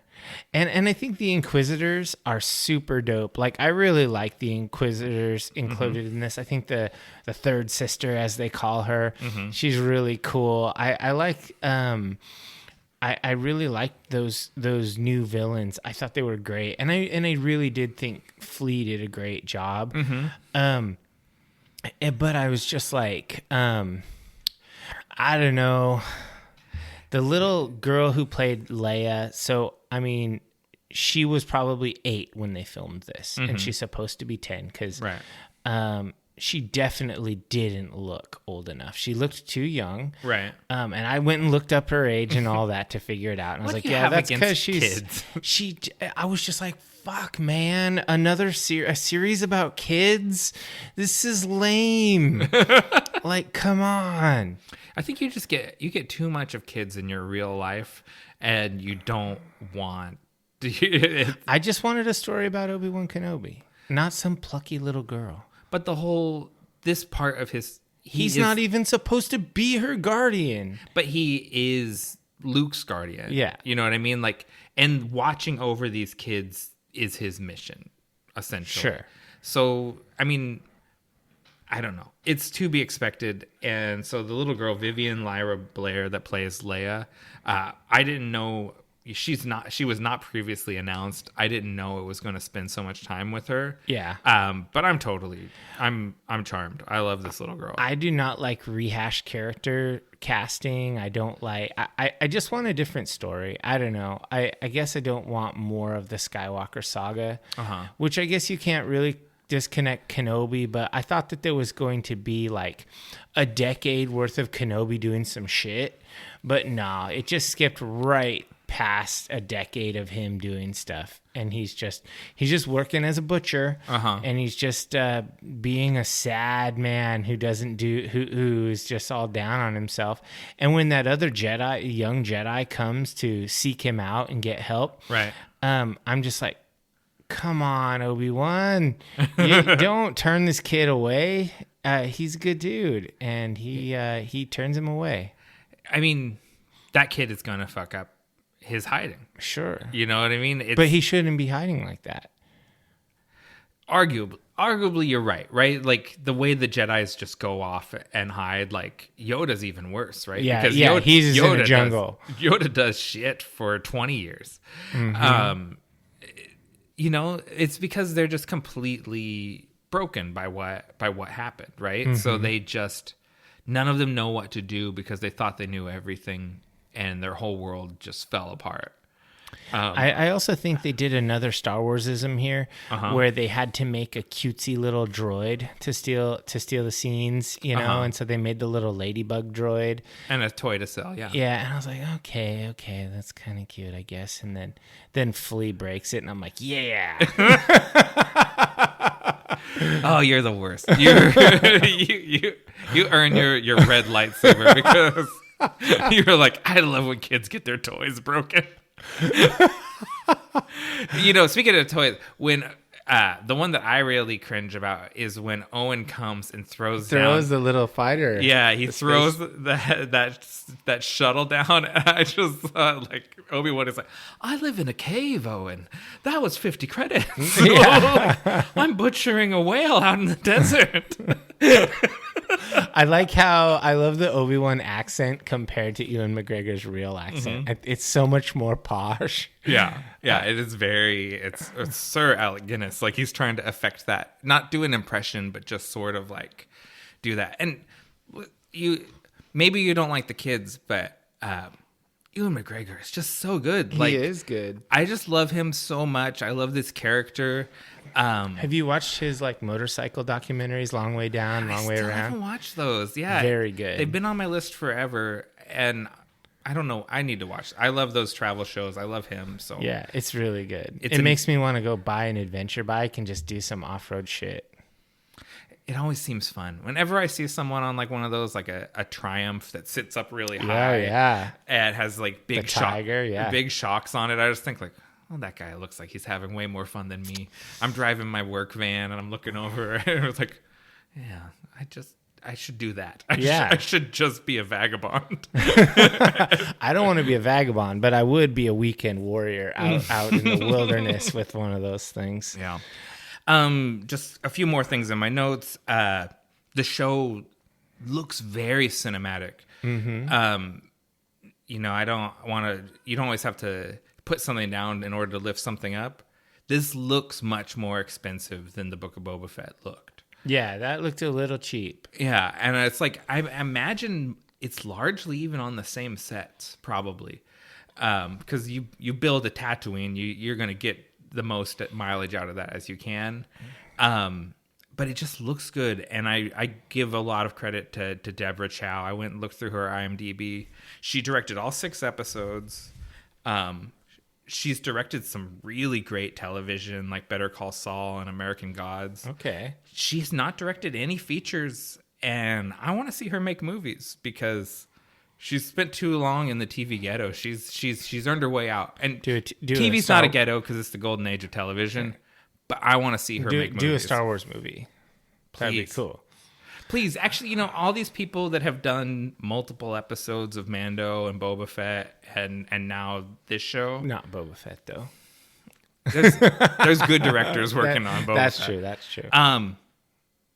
Make movies. Your proof of concept is out there, and now it's time. I want to see movies from these directors. I agree. I think that this looked really good. I am tired of Tatooine. I don't like children actors. That's in my notes. I thought that this was overall this was fun. The first episode was fun. I enjoyed the introduction of the Inquisitors as the new bad guys. They set the stage really well. The fifth brother. Do you recognize? No. That is Sung Kang. That's Han from Fast and Furious. Oh, okay. That's Completely cool. unrecognizable. I was like, I know this guy. Every time he talked, I was like, Han Solo in Star Wars. Yes. Okay, that's cool. They got to give him a driving scene. Oh man, if he rips up in like an orange Mazda, but it's floating. Oh, yeah. It was like, they got to give him an orange speeder.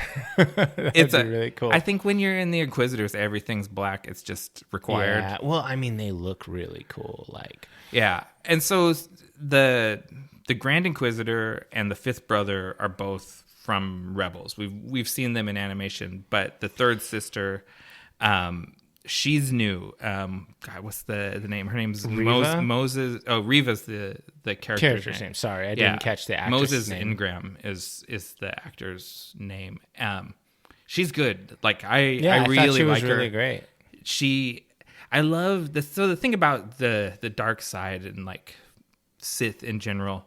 They're sort of the opposite of the Jedi in that they're always scheming against each other in this way, and like they're hot-headed, like they're not level. They all, because that's the whole point of giving into the dark side. It's all about passion. Yeah. So yeah, I like the Inquisitors quite a bit. Yeah. So I mean, episode 1, pretty good. I was thinking like, I'm moderately encouraged. I'm not. After episode 1, I was not like, oh yeah, let's go. I was more like, yeah, all right. It's all right. Let's keep going. I feel like Star Wars has burned me enough that I'm always cautious. So I watched both episodes twice. I watched them that first time Friday night when I got home from work. And then I watched them again this morning. And this morning it was a much like when I'm not watching them like with a sort of like, oh, is this going to be any good?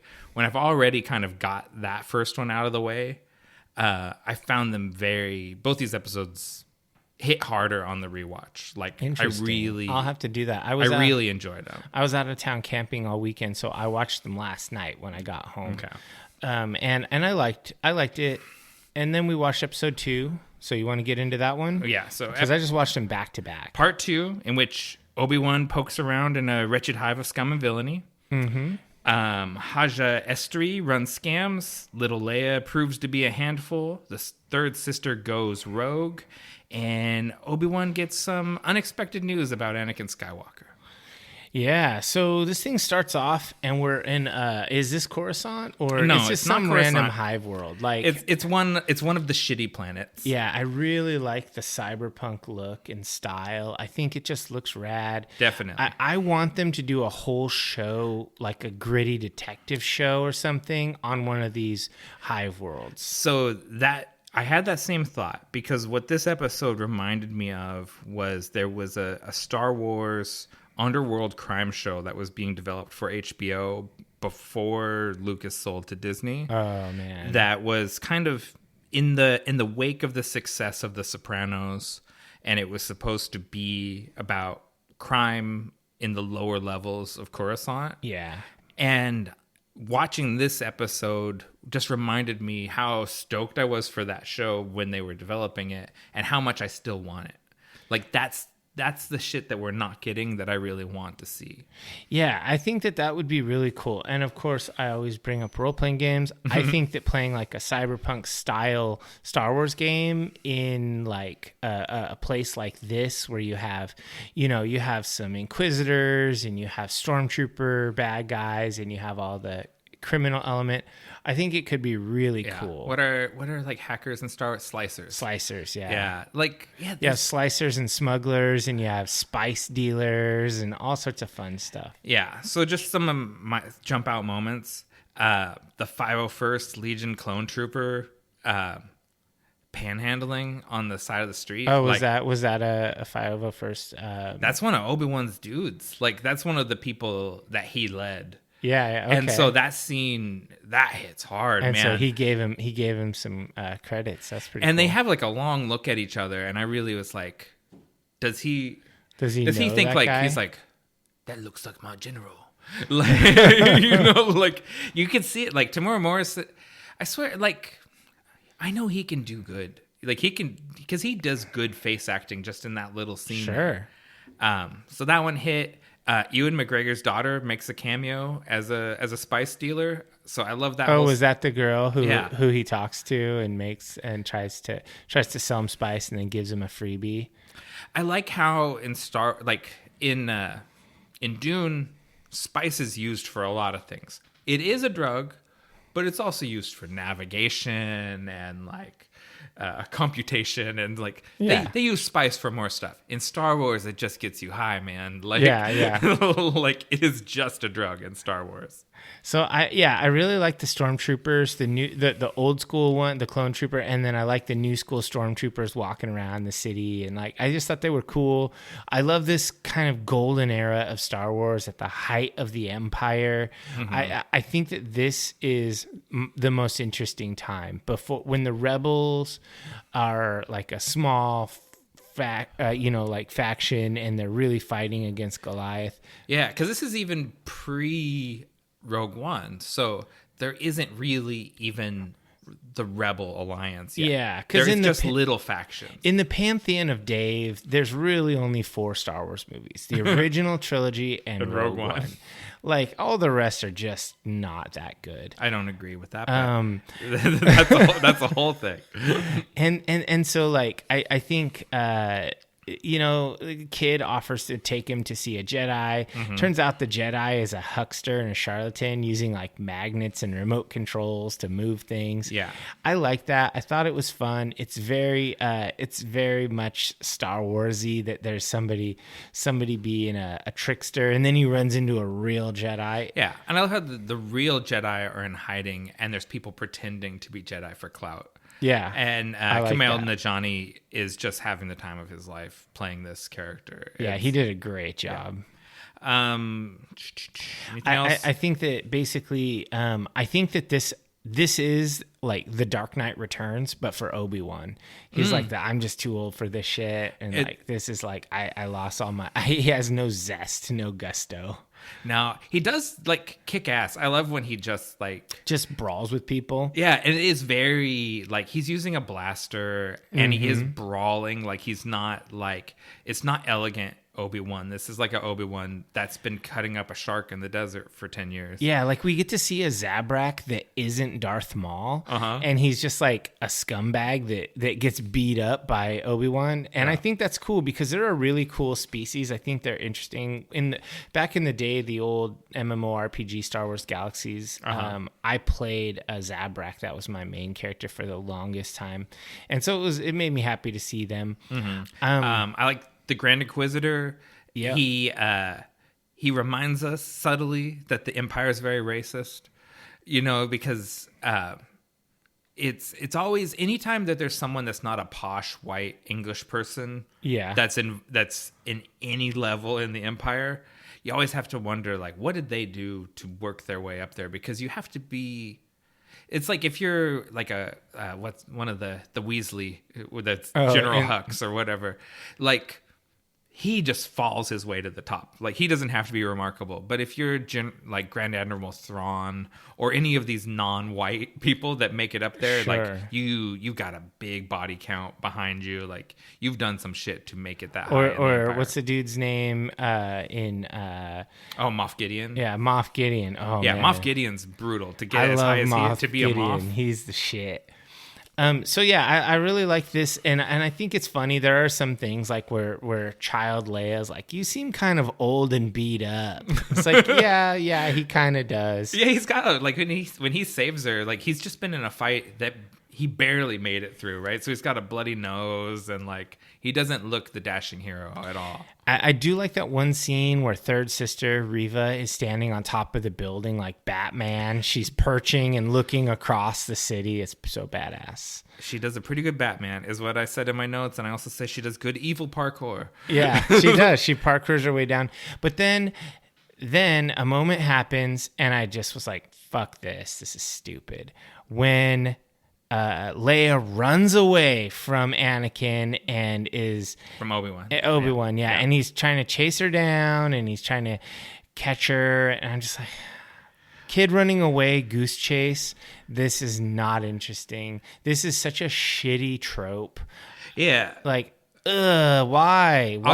I'll give you that. I'll say that there's times, and in episode 1 or part 1, as they call it, there's times when Leia giving adults the slip strains credulity. Oh, yeah. Because, like when those bounty hunter guys or whatever are chasing her in the forest. I'm like, seriously, have you ever run against an 8-year-old? They're fucking slow. Like, I can catch him in 3 strides. And there's a lot. Ask me how I know. There's a lot of times when the kid is literally in grabbing distance and gives the adult a slip. And I just think like, that's just not believable. But they're brief. And then I just said my next note was like, I wish they made adult content for Star Wars. I guess that's what Dune is. Dune. Because this is kids content.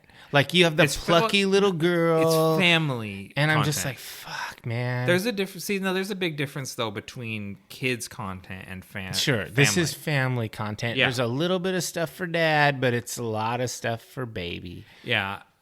You know, that's why part of why I'm stoked for Zack Snyder's Rebel Moon. Like, I think it's better that it's not an official Star Wars thing because it will be. Will there be lightsaber fights? I think there'll be laser sword. Sure, fights. yeah. You can't own the idea of a laser sword. Yeah, I think there's going to be laser sword fights, and I think because it's Zack Snyder. And when is that coming out? Because that sounds really interesting. He's been sharing like footage, like they're filming now. Oh, they're filming now. Yeah. Okay, so that's cool. Or they might actually even be wrapped on filming and just doing the digital shit right now, which will take a while. Sure. But yeah, probably 2023 on Netflix we'll get Rebel Moon. Okay. That'll be your head lopping Star Wars. That'd be some badass, some R-rated Star Wars. So so then we get some Inquisitor fighting stuff, and I noticed I really, really like Reva's lightsaber, how it has the D-ring hilt. Because that, assuming it's got something like maybe a little bit of Beskar or something so that it could actually block a lightsaber, that's got to be the best lightsaber hilt of all that I've seen. Just period. I kind of thought I liked hers a lot too, and it's got like a scalloped edge, so it looks mean. You don't want to get punched with that. Yeah, and if you can block a lightsaber with that so that they can't lop your fingers off, that's the shit. Yeah. What do you think about the other Inquisitors, the propeller lightsabers? I think it's kind of cheesy, but it seems realistic. Like that's pretty gnarly. Yeah. It seems like if you had a lightsaber, you could just stick your lightsaber in the middle and cut it and break the mechanism. Yeah, but I think that's probably hard to get to when that thing's spinning around. Yeah. It also seems hella dangerous. Like you're gonna cut your toes off and like maybe your nose. That's how the Sith is, man. Like we talked about that with Kylo Ren earlier. Yeah. He's got the self-harm lightsaber, the spinning lightsaber propeller. Yeah, like Grievous was already dangerous as fuck with his various lightsabers, but he had a Borg body. He could just replace parts. Grievous already lost all his arms and legs. Yeah. Like, what? We have no idea what General Grievous looked like before he was in that contraption. Well, I mean, yeah, he was Darth Maul. Oh yeah. In this alternate parallel fan fiction. I do like it when Reva kills the Grand Inquisitor because he's going to steal credit for catching Obi-Wan. I was like, okay, that seems very Sith. Like that's so dark side is to just like kill the dude who's trying to steal your credit. Yeah. They basically own goal themselves right there, right? Oh, yeah. In that both of them want to be the one that caught Obi-Wan, and so neither of them catch him rather than let the other one catch them. But I think they would both rather Obi-Wan get away than the other person catch him because then he's out there to still catch. That's what I mean. Yeah. And so they both... She's like, I'm going to kill you, and then I'm going to catch him because you won't be around to compete with me. And this is one of those things where characters have plot armor, because I know the Grand Inquisitor is still alive after this because I watched Rebels. Well, he just got stabbed in the gut, right? It's Yeah. not. I mean, there's no reason. We know from Darth Maul various, got his legs cut off, and so did Vader. Yeah. Yeah, we know that other people can get stabbed in the guts. Like, what's her name in Boba Fett? Oh yeah. She got a whole gut replacement. It can happen. It's a fine. thing in Star Wars. Yeah, and so I think if you're important, a gut wound is not fatal. Yeah, that won't kill you. So I mean, then we learn that she tells Anakin that, or she tells Obi-Wan that Anakin Skywalker lives. Yeah, and so both of them, Ewan McGregor and Moses Ingram, this scene is just good. Like, she's really like seething with menace, and it's like a horror movie villain, right? Yeah, and his face acting, because it's very parallel to Return of the Jedi, right? Where when Vader is kind of probing Luke, and Luke is hiding, and he's just talking shit, trying to get that emotional spike that he can read in the Force. And that's what the third sister does here. She just she talks shit until she gets him in the feelings, and then she's like, there it is. He pinged on her little radar. But I want to say, if you're gonna be real about it, assuming Obi-Wan will, he uses the Force again for the first time in here to stop Leia from falling to her death. Assuming he starts using the Force again or whatever, which we know he does because we've seen the movies, and we've seen him in lightsaber battles before, he will fucking smoke Reva. He's a Jedi master. Yeah. I mean, come on. She doesn't have a chance against a fully functional Obi-Wan Kenobi. She only gets the old and busted version that she has a chance against. Yeah. And so they do a really good job, I think, of teasing us with lightsaber battles. Yeah, right? for sure. Because Obi-Wan, we've seen, he has his lightsaber. He hasn't used it. But he hasn't used it yet. And I bet we probably don't see him use it. Probably till episode 4. Oh, you think we get 4? I bet 4. You think 3? Oh, I think it's further. Oh, you think 5, 6? I think 5 or 6. Yeah. Oh man, I think 4. They're gonna wait till the second half of the series. Yeah, it's gonna be and we get Lord Vader in this for real, like for sure. Yeah, like Hayden Christensen's doing. Well, it, right? I guess it's not totally clear. The preview image on Disney Plus, where it appears to be Obi-Wan in the background facing Vader in the foreground with the red lightsaber. Yeah, because that's not Third Sister's lightsaber. It doesn't have the D ring. Yeah, and it's definitely not the Inquisitor's lightsaber. Yeah, and so I really want to see Darth Vader. That's what I want. Like, if I can get some Darth Vader, I'll be on board. And we get a little my favorite. We get a little glimpse of Hayden Christensen in the full Darth Vader makeup. Yeah, we get in the Bacta tank, and it fucking works. Yeah, I think so. It's one of those things. The Inquisitor, where Rupert Friend plays him, and he looks a little too puffy compared to how he was in animation, because when you add makeup to someone, it just adds bulk to their face. And he has some like latex work on him, you can tell. Like, right, but it really works for Vader because Vader is bulkier than Anakin. So like Hayden Christensen plus all the appliances, I think looks like a Frankenstein monster. It's pretty important to get Hayden Christensen playing Vader in this. It wouldn't work with someone else. He needs to be the one, because he did a great job as Anakin despite the writing. I was very happy with him as Anakin, and I would have been very unhappy if they recast him. Yeah. And I watched a bunch of the panels and stuff from Star Wars Celebration, and I've been watching interviews with Hayden Christensen and Ewan McGregor, and both of them, because of the way critics and fans kind of really, including us, have been really hard on those prequels, kind of how much it's meant to them to discover that they really do have like a generation of fans that grew up on those movies that like them. And it was crazy watching excuse the cats. Yeah, watching Star Wars Celebration and watching Hayden Christensen's face as people like shout out dialogue and stuff to him at conventions, and he's sort of like, I thought everyone hated me. but there's people that like love me. And it means a lot to them. I'm a Hayden Christensen fan. I think he got totally done dirty by the community, and I think he did a good job. I am anti-George Lucas. I think George Lucas does the best job when he does meta plot and he lets someone else direct the movies. I think The Empire Strikes Back proves that point, right? Yeah, he just needs to make a script and make a meta plot and then let somebody else handle the directing. So I mean, yeah, let's talk about this because I've spent a lot of time analyzing George Lucas, right? And so George Lucas is a very awkward, introverted person, and he doesn't like talking to people. He doesn't like being around people. And so directing a movie for someone like that is really hard. And ultimately his solution to that was to kind of one-on-one work with an actor on a green screen.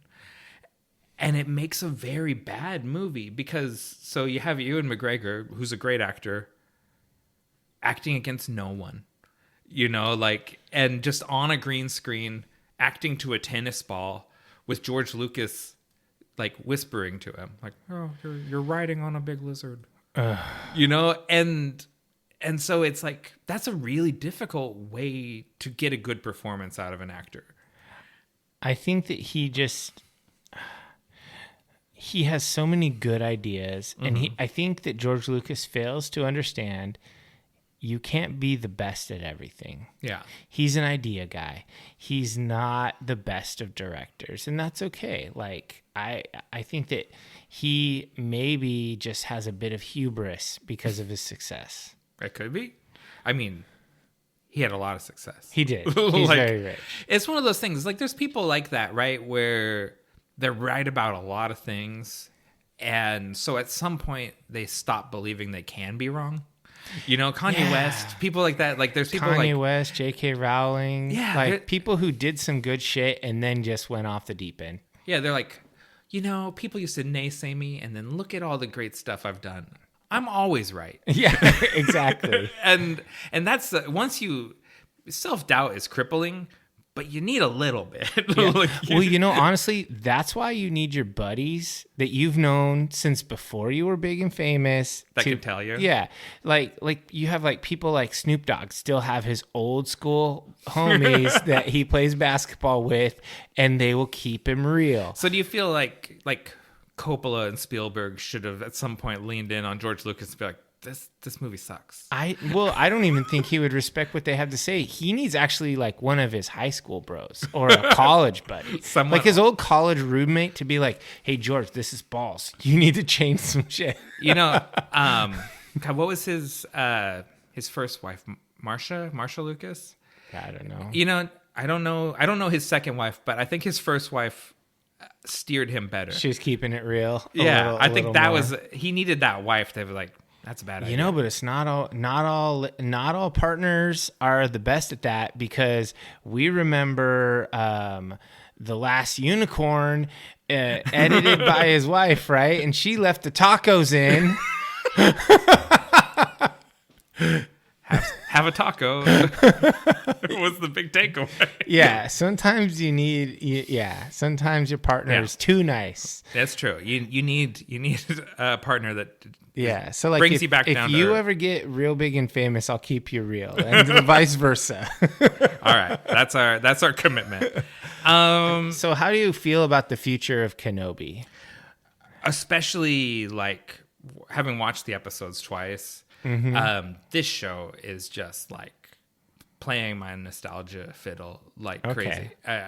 I'm so, I wish I had my own word. I wish my own words were better, but I'm going to borrow from the IGN review I read, and it said somehow a completely unnecessary prequel feels vital and thrilling. Huh. And that's what I feel. It's like you don't need this to exist, but somehow it's like my favorite Star Wars thing I've seen in a very long time. So I am also going to quote somebody, but it's myself from my notes. Okay. This episode is trash. A kid running away, That's some goose chase bullshit. I hope these improve. There's a glimmer of possibility, but I'm not sold. Okay. I will watch the next one. And I was talking to Carrie about this because she was kind of giving me the I don't want to watch any more of these. Mm-hmm. And I kind of am sold on the idea of, I don't think Mandalorian season 1 actually heated up until after 2 or 3 episodes, maybe even 4. The Mando formula is the middle episode is where things kick into gear. And so I think that 3, if 3 is bad, I won't watch anymore. You won't finish it. If 3 is decent, I'll watch 4 and probably finish it because I think it probably will heat up. Mm-hmm. But at this point, there's too much of Baby Leia, and I just think it's just like, it's just cheesy. I don't need that in my life. Mm-hmm. I want more Inquisitor Reva. I want more Obi-Wan Kenobi. I want more Flea. I want more Huckster fake Jedi. Yeah. I want more of that. I don't want any more plucky kid and her ladybug droid. So what is it about? Because I've never heard you down on Grogu. So what is it about real kid versus puppet kid? Because I prefer real kid to puppet kid. I also think Grogu is a MacGuffin. I don't think he's a real. I don't think that's a really good arc either, except for the impact that he has on Mando because of his oath to take in. Because he himself is a Mandalorian foundling, and so is Grogu. Yeah, and so I think. I don't know. Somehow they do it better in Mando. Like, it's not so much focus on him because he's nonverbal. Yeah. It makes it to where it's mostly about Mando. That's interesting. Yeah. I mean, I don't have that same takeaway, but I get what you're saying. Sure. Yeah. I mean, plucky little kid with the ladybug droid is definitely kids' content. But Reva stabbing the High Inquisitor and telling Obi-Wan about Anakin Skywalker, that's adult content. Give me more of that. You want more adult content. Yeah. So I think that's your big takeaway is you want grown-up Star Wars, not just family Star Wars. Yeah, I want these side series to be like cool and oriented toward like the grim reality that it's trying to represent. You don't need to manufacture moments of cuteness for no purpose at all. Interesting. Okay. Well, we're not going to star rate this because we only have 2 episodes and we don't have the full picture yet. Yeah, I think maybe we'll come back. We'll circle back around after episode 6. Probably not devote a whole episode to it. Yeah, but we'll just a little bit of a chat about it and all that. So let's take a little break and then we'll come back with our closing segment.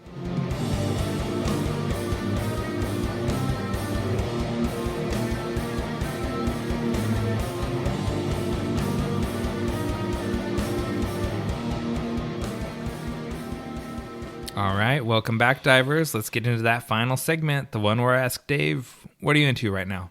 All right, well, I've been pretty busy lately, but I have made a little time, and I've been doing the audiobooks pretty hardcore while I finish things up. So I just wanted to tell you guys about the one I most recently finished. All right. So having finished Brandon Sanderson's Stormlight Archive up to the current book, it's not a finished series yet, but he writes pretty fast. I decided I'm going to stay in the Cosmere, which is Brandon Sanderson's linked universe. It's like a plane with multiple planets and things, and there are some really powerful characters that cross series and different things. So it is a singular Sanderson fantasy universe called the Cosmere. I decided I would stay in the Cosmere and I would grab Mistborn. And I got through the first Mistborn book. And I feel like this diver Lisa, distinct from wife Lisa, was talking to me about this because her kid wanted to read it or something like that. Yeah. So this is family appropriate. Pretty Pretty much. I mean, there are some heavy moments of despair. Like there's some, the hero loses all hope and bad, hero's journey stuff. They lose their Obi-Wan Kenobi. Yeah. They have a lot of that. There's some violent moments, like people get beat up and people get, they fight and get stabbed with a sword or whatever. So, there's that kind of thing. If you're okay with that kind of thing, there's no like, it's not like a George R. Martin book, There's no sister fucking and baby killing. It's weird how desensitized we've become because that's pretty far out. Yeah. Right. But Martin goes there on everything. Like, it's like those books have content that no one was requesting. Yeah, exactly. So yeah, I listened to the first book called The Final Empire, and I'm into the second book, The Well of Ascension, and I gotta say that first book was damn good. It's about a kid who's a thief she's a young girl named Vin, and she's part of a thieving crew, and they're doing this stuff, and she gets caught up with some other people who are more powerful, and you learn about the magic system, and she has latent magical abilities, hero's journey thing. She has some special powers. So is it a fantasy or sci-fi?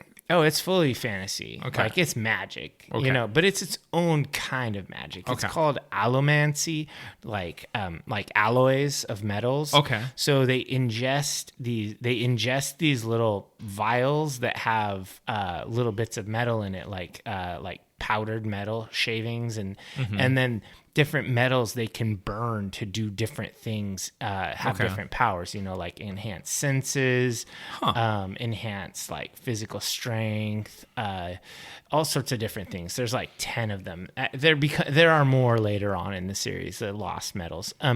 Anyway, but it's pretty cool. It's a fun, interesting magic system that's very logical. Sanderson is well known for having written like the Sanderson's laws of magic. So if you're creating a magic system, he has all these guidelines. Like it has to be internally consistent. You have to stay with it. And anyway, if you're not into the nuts and bolts of fantasy like that, it doesn't actually matter because it's just a good story. And it's about, plucky rebels fighting against a big bad empire. It's called The Final Empire. They're fighting against the Lord Ruler, who's basically like a kind of an Emperor Palpatine sort of a figure. It's very, very good.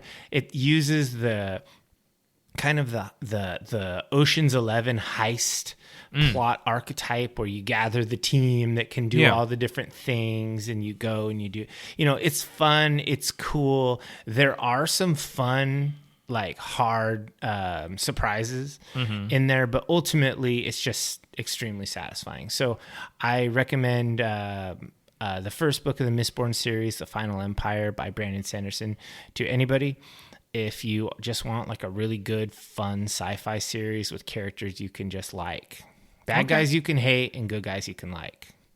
Cool. And so remind me, because you've talked about Sanderson before, and he completed something that somebody... The Wheel of Time. Okay, so he completed the Wheel of Time. Yeah, Robert Jordan died, and Sanderson finished the Wheel of Time from his manuscripts and whatnot, and he's also a consultant on the Wheel of Time TV show. Gotcha. They hired him on because he's kind of the expert at this point. He's the shepherd of the series, and so he himself is a very prolific author. He's like the opposite of a George Martin. He puts out. So I told the divers and you about.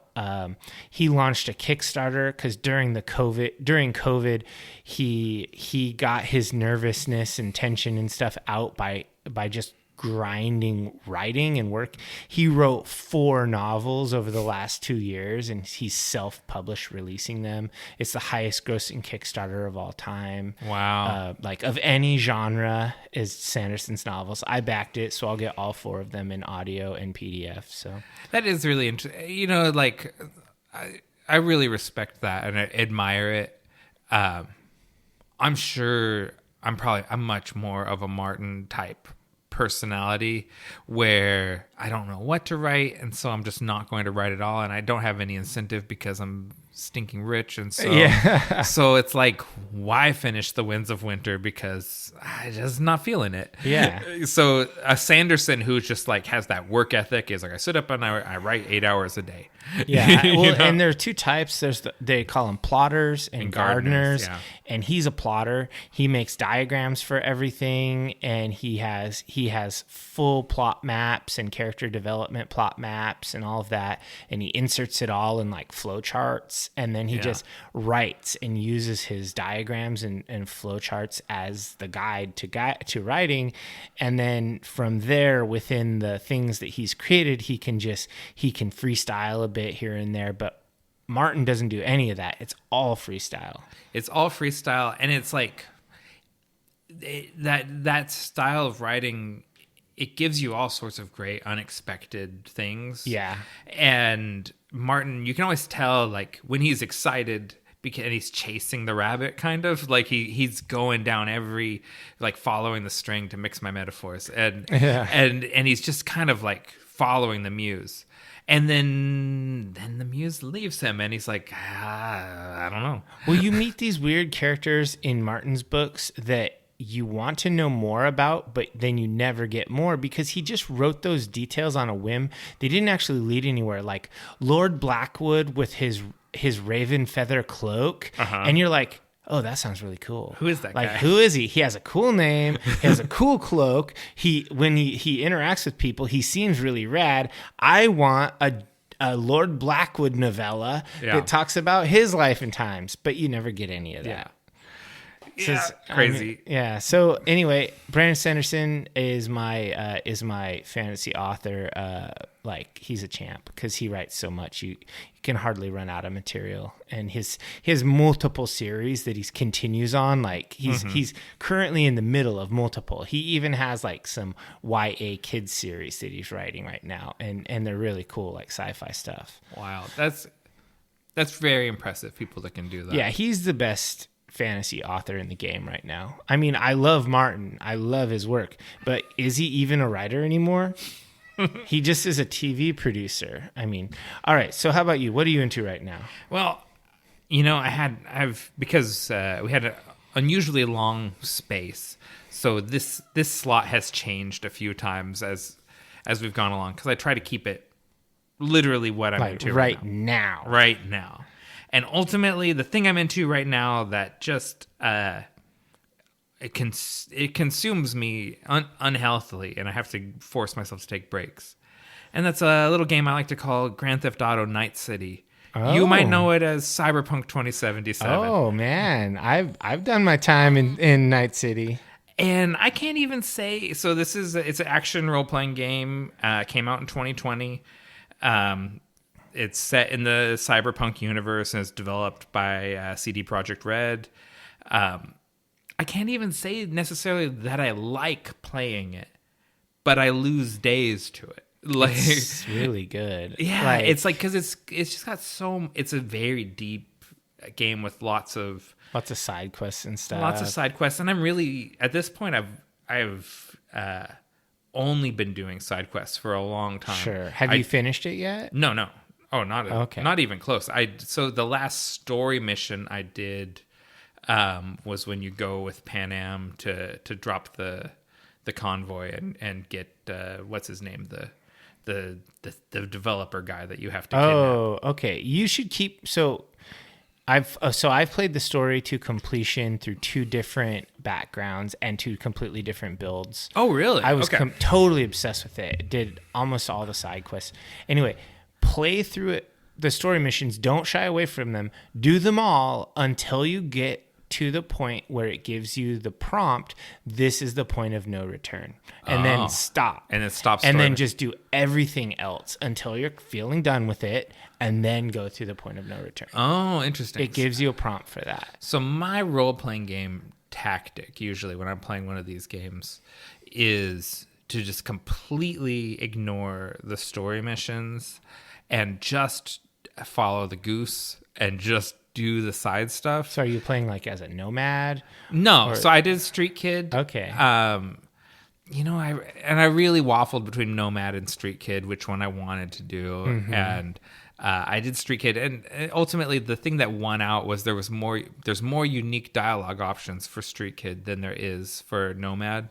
So I felt like I could I could get more personal with the character. Except if you are if you are a Nomad, you get the full suite of dialogue with Pan Am. Oh, because you know she's her. a Nomad. And so this ended up being the surprise because I'm playing a female character, and I would have done a male character because I'd rather have the romance line with Pan Am than with Judy. Mm-hmm, yeah, because the side characters are their sexuality is fixed. So if you are a female character, there are characters who will only romance a female character. If you're a male, there are only characters who will only romance a male character. Yeah, so I could see the point of playing it through. And there are gay times. and straight relationships for both options, and there's no non-binary option. It's a deep game, and so so this is why I think the fact that you have so much to say about it and multiple opinions is why, like, say it's all I've done for the last 2 days. Dude, it's so good. I've been waiting for a DLC so I can go back and play it again from the beginning. So that's what I was gonna say. So there was just the 1.5 patch came out in February, and you were an early adopter. Yeah. Since I'm new to this, I missed the whole glitchy, this game's broken phase of things. So I didn't have that either because I had a PS5 from the beginning. Yeah. It was only PS4 people and PC players that were having a problem. Okay. The PS5 was able to handle it. So I haven't had any of those problems either, but I'm also playing on a PS5. And the expansion is coming next year. And it's kind of leaked. A lot of the details from it have leaked, and it seems like people are pretty stoked about it. I'm kind of trying to ignore that stuff and not learn too much about it. Spoiler wise, I'm not gonna learn anything of it. And then when it comes out, I'll buy it and I'll probably play. You'll play it again 400 or 500 hours. Yeah. So I'm gonna work really hard to not play this game today. When we get done with here, I'm going to do other things because I don't sleep good. When I close, you got to go to the gym or something. If you're gonna waste time on a video game, you got to counter it. You got to earn it. Like that's the mentality I think you got to have. Yeah, because I close my eyes and I'm like quick hacking people. Like what? Oh yeah, I love doing. When I close my eyes, I see the little pinged people on the map and all of that stuff, and it's like, this isn't healthy. And then like I'll sleep like a full 8 hours, but I'll dream Cyberpunk. Mm-hmm. And so I wake up feeling exhausted. There have only been 3 games in my life that got me to that point. And it was Skyrim, Fallout 4, and Cyberpunk. Yeah. And I think you were Red Dead as well on that list. Yeah, Red Dead didn't get you. Red Dead got me big time. But Red Dead didn't like fuck up my life like Red Dead. I really actually because I played Red Dead during lockdown, so Red Dead was my life. Okay, yeah, I really liked Red Dead until it became totally on rails with no options. But I guess the thing is Cyberpunk gets to that point too when you get to the point of no return. And I kind of thought that even already, like the main plot, you don't have a whole lot of ability to steer it. No, not really. I mean, and this is where I'll give it a little criticism. It takes Red Dead a long time before you have tuberculosis and your character is doomed. Mm-hmm. Your character in Cyberpunk is doomed very early. Yeah. And so it's like Johnny Silverhand and everything. Yeah, and I'm kind of like, oh man, we're already getting to the heavy stuff, like because I kind of tongue in cheek compare it to the Grand Theft Auto games. I feel like the Grand Theft Auto games are fun for a lot longer before the tragedy hits you. Whereas Cyberpunk, they smack you with the tragedy very early on in the main storyline. Mm-hmm. So I still really liked it. It's good. It's a good game, and I don't think it couldn't rule your life if it wasn't a good game. That's kind of the mark of. So what's your build like? What do you do? What's your character? I wanted to do hacking, sniping. More sniping, but I'm kind of only just getting to the point where I'm as sneaky as I'd like to be. Okay. It's like a Skyrim style stealth sniper. Yeah, it's more the stealth gunslinger. Okay. And I like smart weapons.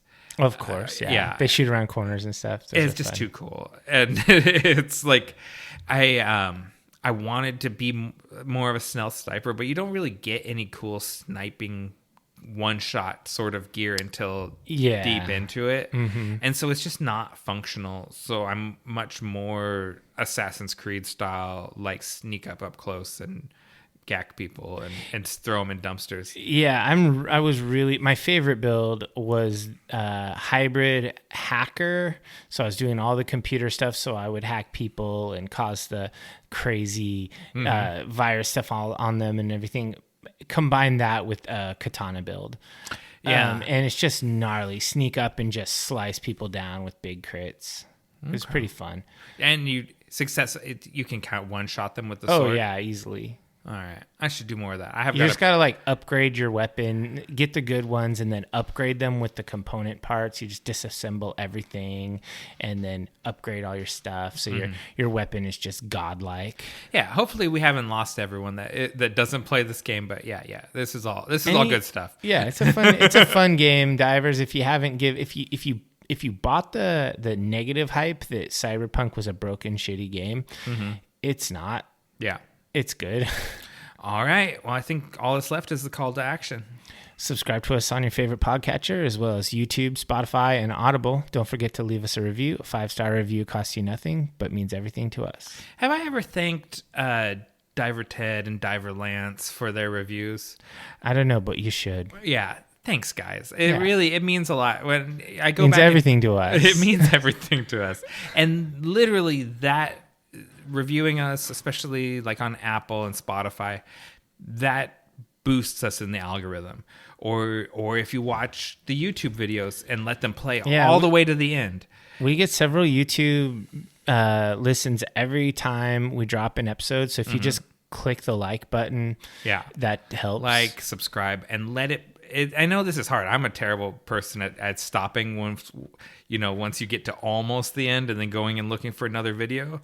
For the algorithm to give us the little push, the video needs to play all the way through. And through. Our outro song is 30 seconds. You can handle that. Yeah, please listen to the whole song. Thank you, Barrowlands, for donating your music. Anyways, you can find us on all social media platforms across the metaverse as @DeepDiveTheMeta. We are on Twitter, which Dave prefers. We're on Instagram, which I like, but we're still on Pinterest, even though I don't update it, which nobody likes. Yes. Well, I guess this is really goodbye. Don't say goodbye. Say good journey.